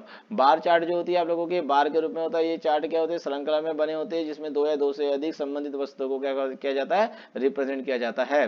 लाइन चार्ट जो होती है, लाइन चार्ट, यह चार्ट क्या होता है, प्रत्येक डाटा श्रृंखला को विभिन्न प्रकार के कलर एवं शेडिंग लाइन के रूप में क्या करता है, रिप्रेजेंट करता है। पाई चार्ट क्या होता है, पाई चार्ट मतलब होता है यह चार्ट डाटा सीरीज के योग के प्रत्येक डाटा की प्रतिशत की तुलना के रूप में क्या करता है, इसको रिप्रेजेंट करता है। एक्स वाई स्कैटर चार्ट जो होता है, इस चार्ट में डाटा सीरीज के जो मान एक्स अक्ष और जो वाई अक्ष के जो प्रतिशत जो बिंदु होता है उसको क्या करता है, प्रदर्शित करता है। एरिया चार्ट जो होता है, यह चार्ट परिवर्तन विस्तार से रूप से मतलब जो एरिया होता है उसमें जो भी परिवर्तन हो रहा है उसको क्या करता है, रिप्रेजेंट करता है। इसको आप अलग अलग कलर या शेडिंग के रूप में भी क्या कर सकते हैं, फील कर सकते हैं। डगनट चार्ट जो होता है, यह चार्ट बिल्कुल पाई चार्ट की तरह ही होता है, लेकिन यह चार्ट एक से अधिक डाटा सीरीज को क्या करता है, रिप्रेजेंट करता है। रडार चार्ट जो होता है क्या होता है, यह चार्ट एक केंद्र बिंदु तथा प्रत्येक बिंदु से संबंधित डाटा की वैल्यू को क्या करता है, प्रदर्शित करता है, जो सभी डाटा सीरीज और डाटा लाइन को क्या एक दूसरे से क्या होता है, जोड़ता है। चलिए दोस्तों, इसके बाद में हम लोग बात करेंगे जो लास्ट यूनिट है 5 पर, है ना। पावर पॉइंट क्या है, ये महत्वपूर्ण क्वेश्चन है। पावर पॉइंट क्या होता है आप इसमें देखेंगे कि पावर पॉइंट क्या होता है ना। पावर पॉइंट मतलब इसमें जो होता है माइक्रोसॉफ्ट का एक एप्लीकेशन सॉफ्टवेयर है, जिसमें हम लोग क्या करते हैं, प्रेजेंटेशन बनाने के लिए, है ना, प्रेजेंटेशन को तैयार करने के लिए पावर पॉइंट का यूज किया जाता है। इसके लिए इसका जो प्रेजेंटेशन है तो उसको हम लोग क्या कर सकते हैं, प्रोजेक्ट पे रन कर सकते हैं, जिसमें हम लोग ग्राफिक्स होता है, स्टाइल्स होती है, हैंडआउट्स का यूज कर सकते हैं आसानी से। इसमें नंबर ऑफ स्लाइड को भी आप आसानी से क्या कर सकते हैं, इंसर्ट करा सकते हैं। इसकी जो विशेषता की बात करेंगे हम लोग, इसके अंदर अलग अलग बहुत सारी विशेषताएं होती है इसमें, जैसे होती है संशोधित लैंडिंग पेज होता है, इसमें टेम्पलेट्स एंड कलर रंगीन थीम होती है, इसमें अन्य प्रोजेक्टर व्यूज हो सकते हैं। इसके अंतर्गत अकाउंट मैनेजमेंट होता है आप लोगों का। साथ ही इसके अंतर्गत बहुत सारे आप लोगों के पास ऑप्शन दिखाई देंगे, wide screen and full screen का आपके पास ऑप्शंस होता है इसमें। इसको आप लोग WMV और जो होता है MPEG जो 4 वीडियो के रूप में आप लोग इसमें कन्वर्ट भी कर सकते हैं। चलिए दोस्तों, इसके साथ में हम लोग कैसे कार्य करेंगे, आप लोगों को पता है कि MS पावर पॉइंट को कैसे वर्किंग करते हैं, इसमें आप लोगों को ये सब चीज़ पता है। आप लोगों को ज़्यादा मुझे बताने की जरूरत नहीं है, मैं इतनी सारी चीज़ आप लोगों को बता दिया है। जो पावर पॉइंट में हम लोग बात करेंगे, मेन चीज़ की हम लोग बात करेंगे। आपके जो इसके अंतर्गत जो क्वेश्चंस आता है आप लोगों के कि आप लोगों के इसमें कि पावर जो ये क्वेश्चन सबसे पहले आप लोगों को आता है कि MS वर्ड 2013 में प्रेजेंटेशन कैसे बनाए और कैसे उसके ओपन करे। तो presentation, how to create a presentation, presentation को कैसे क्रिएट करेंगे। तो प्रेजेंटेशन को क्रिएट करने के लिए फाइल टैब पर क्लिक करते हैं, उसके बाद न्यू ऑप्शन पे जाता है और ब्लैंक प्रेजेंट ऑप्शन पर क्या करते हैं, क्लिक करते हैं। अब आप लोगों को कभी कभी पूछा जाता है कि यार इससे एग्जिट कैसे करते हैं। तो एग्जिट करने के लिए आप लोगों के पास ऑप्शन दिया हुआ, कैसे जाएंगे, फाइल टैब पर जाएंगे, है ना, और आप लोग एग्जिट ऑप्शन में जैसे क्लिक करेंगे आप ये कर सकते हैं। आपको प्रेजेंटेशन, नए प्रेजेंटेशन को पूरा प्रस्तुत कैसे करते हैं आप लोगों को पूरी चीज बताना है। टेम्पलेट्स कैसे तैयार करते हैं आप लोगों को बता दिया मैंने, टेम्पलेट्स क्या होते हैं प्रेजेंटेशन में, ठीक है। स्लाइड के साथ वर्क कैसे करते हैं आप लोगों को ये सब चीज पता है, ठीक है। आप इसको अच्छे से थोड़ा सा पढ़ ले, है ना। प्रेजेंटेशन कैसे बनाते हैं, न्यू प्रेजेंटेशन कैसे तैयार करेंगे, विस्तार से समझाइए। आपको स्लाइड कैसे इंसर्ट करते हैं, स्लाइड इंसर्ट करते भी आना चाहिए आसानी से, ठीक है। होम टैब पर जाना है, न्यू स्लाइड ऑप्शन पर क्लिक करना है, तो आपके सामने क्या हो जाएगी, एक आप लोगों को स्लाइड का लेआउट दिखाई देगा, उसमें से किसी एक स्लाइड पर क्या करेंगे, क्लिक करेंगे, तो आपके सामने क्या हो जाएगी, स्लाइड इंसर्ट हो जाएगी। चलिए दोस्तों, उसके बाद में हम लोग स्लाइड को डिलीट कैसे करते हैं। स्लाइड को डिलीट करने के लिए आपको जिस भी स्लाइड को क्या करना होता है, डिलीट करना होता है, उससे सिलेक्ट करेंगे, डिलीट ऑप्शन पर क्लिक करेंगे। कॉपी पेस्ट कैसे करेंगे स्लाइड को, आप लोगों को कुछ नहीं करना है, Ctrl+C से कॉपी करेंगे और स्लाइड को सिलेक्ट करने के बाद और Ctrl+V कर देंगे, तो आपके पास क्या हो जाएगा, जो होती है आप लोगों की जो स्लाइड होगी वो क्या हो जाएगी, प्रिंट हो जाएगी। साथ में स्लाइड के जो होते हैं व्यूज होते हैं, आप लोगों को पता होना चाहिए, जो प्रेजेंटेशन होता है उसके व्यू होते हैं, नॉर्मल व्यू होता है, स्लाइड शॉर्टर व्यूज होते हैं, आप लोगों के पास रीडिंग व्यू होती है, प्ले स्लाइड शो व्यूज होता है, अलग अलग इसके अलग होते हैं व्यूज, है ना। आउटलाइंस व्यूज होते हैं, कुछ व्यूज अलग अलग होते हैं, ठीक है। तो आप लोगों को इसको अच्छे से लिख करके जाना है। एक होता है नोट्स मास्टर, क्या होता है ये आप लोगों को पूछा जाता है, मतलब स्लाइड नोट्स क्या होती है आप लोगों को पूछा जाता है ना। तो आप लोगों को इसको भी पढ़ करके जाना है ना। स्लाइड नोट्स कैसे लिख सकते हैं हम लोग, तैयार करते हैं, तो आप लोगों को इसको भी अच्छे से पढ़ करके जाना है इसमें एग्जाम में। चलिए दोस्तों, इसके बाद में आप लोगों को पूछा जाता है कि स्लाइड्स क्या होती है, हैंडआउट्स क्या होता है और स्लाइड नोट्स क्या होती है। स्लाइड्स की बात करें तो हम लोगों को देखा होगा पावर पॉइंट में जो प्रेजेंटेशन होती है एक सीरीज होती है जिसमें बना होता है आप लोग की, जिसमें इन्फॉर्मेशन को हम लोग क्या करते हैं, रिप्रेजेंट करते हैं, जिसमें हम लोग क्या करते हैं, टेक्स्ट हो सकता है, पिक्चर्स हो सकती है, टेबल्स होते हैं, चार्ट को भी आप इंसर्ट करा सकते हैं आसानी से। प्रत्यक्ष, है ना। बात करेंगे हम लोग हैंडआउट्स की। हैंडआउट जो होता है आप लोग जब हम लोग प्रेजेंटेशन का क्या करना होता है, आपको प्रिंट आउट निकालना होता है, उसके लिए हम लोग किसका यूज करते हैं, हैंडआउट्स का यूज करते हैं। इसमें आप लोगों के जो होते हैं एक पेज के अंतर्गत बाय डिफॉल्ट रूप से हम लोग अलग अलग प्रकार के 9 स्लाइड बाय डिफॉल्ट रूप से 9 कर सकते हैं। इसमें आप अपने अनुसार भी इससे क्या कर सकते हैं, स्लाइड को अलग अलग पेज में आप लोग प्रिंट कर सकते हैं। जैसे एक पेज में आप लोग 2, 4, 6, 9 आदि संख्या में क्या कर सकते हैं, प्रेजेंटेशन की स्लाइड को क्या कर सकते हैं, प्रिंट कर सकते हैं। इसमें आप लोग कंपनी का नेम, प्रेजेंटेशन की तारीख आसानी आप इसको भी क्या कर सकते हैं, लिख भी सकते हैं। चलिए दोस्तों, ये जो होता है आप लोगों को पता ही है, ऑडियंस जो होता है इनके बीच में हम लोग यूज करते हैं इसके बीच में। चलिए दोस्तों, इसके बाद में हम लोगों के पास होता है आप लोगों को स्लाइड नोट्स। स्लाइड नोट्स जो होती है आप लोगों की, जब यूजर क्या करता है प्रेजेंटेशन को देना होता है, तो हम लोग निचला जो पार्ट होता है उसमें जो पढ़ने के लिए हम लोग जो यूज करते हैं, नोट्स तैयार करते हैं, तो उसके लिए हम लोग यूज करते हैं स्लाइड नोट्स का। चलिए दोस्तों, इसके बाद में हम लोग आप लोगों को पूछा नहीं जाता इतना ज्यादा, तो हम लोग इसके बारे में ज्यादा नहीं बात करेंगे। हम लोग बात करते हैं बुलेट स्टाइल। आप लोगों को ये मैंने सब MS वर्ड में बता चुका हूं आप लोगों को, तो मुझे बार बार बताने की जरूरत नहीं है। चलिए दोस्तों, इसमें आप लोगों को क्वेश्चन पूछ सकता है कि पावर पॉइंट में ऑडियो और वीडियो को कैसे ऐड कर सकते हैं। तो आप लोगों को ये पता होना चाहिए इसमें ऑडियो वीडियो को कैसे ऐड करेंगे, ठीक है। इसके लिए आप लोगों को कुछ नहीं होता है, इंसर्ट टैब पर जाना होता है और ऑडियो ऑप्शन के ड्रॉप डाउन लिस्ट पे जाना होता है। इसमें PC में जाकर के आपके पास जो ऑडियो फाइल रखी हुई है उसको सेलेक्ट करना होता है और इंसर्ट ऑप्शन पे क्लिक करना होता है, आपकी ऑडियो फाइल क्या हो जाती है, इंसर्ट हो जाती है, ठीक है। आप इसे आसानी से आप कर सकते हैं। चलिए दोस्तों, उसके बाद में हम लोग बात करते हैं इसमें हम लोग स्लाइड शो कैसे करेंगे। तो आप लोगों को पता होना चाहिए स्लाइड शो करने के तरीके, मतलब प्रेजेंटेशन को आपने बनाया है तो आप उसको कैसे शो करेंगे, तो उसकी शॉर्टकट की होती है ना, F5 शॉर्टकट की सहायता से आप स्लाइड को क्या कर सकते हैं, शो कर सकते हैं अलग अलग तरीके से। चलो, जिसकी शॉर्टकट की आप लोगों को बता दिया मैंने यहाँ पर, ठीक है। कैसा क्या करना है आप लोगों को इसको भी पढ़ करके जाना है अच्छे से। चलो ठीक है, आप इसकी स्टाइल भी बदल सकते हैं, उसका कलर भी बदल सकते हैं स्लाइड का, खुद ही के इसमें इंसर्ट इमेज को भी इंसर्ट कर सकते हैं। साथ में बात आती है एनिमेशन, इसको आपको पढ़ करके जाना अच्छे से। एनिमेशन क्या होता है आप लोगों को, तो एनिमेशन के अलग अलग प्रकार के पार्ट होते हैं, टाइप्स होते हैं। एक होता है कस्टम एनिमेशन होता है, एक होता है ट्रांजिशन एनिमेशन होता है। दो प्रकार के एनिमेशन होते हैं, उसके अंतर्गत अलग अलग प्रकार के एनिमेशन आते हैं। जैसे आप लोगों को पता है entrance animation, emphasis animation, exit motion path, ये अलग अलग प्रकार के एनिमेशन के नाम है। आप उसको एनिमेशन को कैसे इंसर्ट करेंगे, तो अलग अलग तरीके से आप इंसर्ट कर सकते हैं। एनिमेशन टैब में जाकर के एनिमेशन ग्रुप में से आपके पास है ना, जैसे क्लिक करेंगे आपके पास एक ड्रॉप डाउन लिस्ट होगी, उसमें अलग अलग प्रकार के एनिमेशन इफेक्ट दिखाई देंगे। उस पर क्लिक करके आप क्या कर सकते हैं, उसको इंसर्ट भी करा सकते हैं।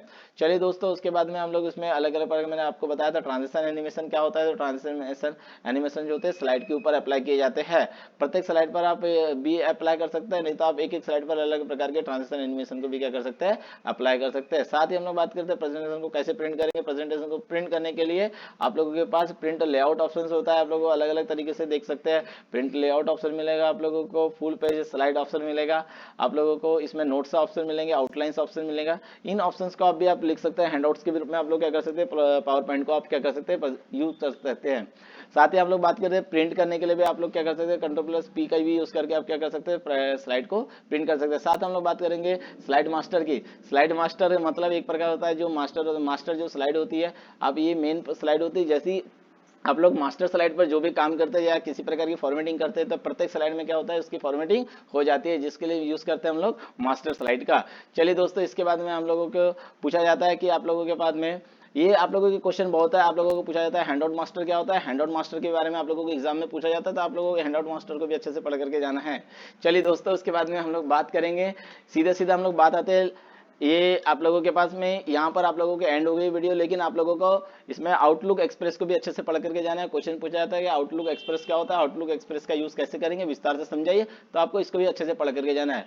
तो जो मैं आप लोगों के लिए लास्ट में आप लोगों को ये मैं बता देता हूँ कि जो कल आप लोगों के लिए कुछ गेस्ट पेपर भी निकलने वाले हैं, आप उसको अच्छे से पढ़ करके जाए। So thank you.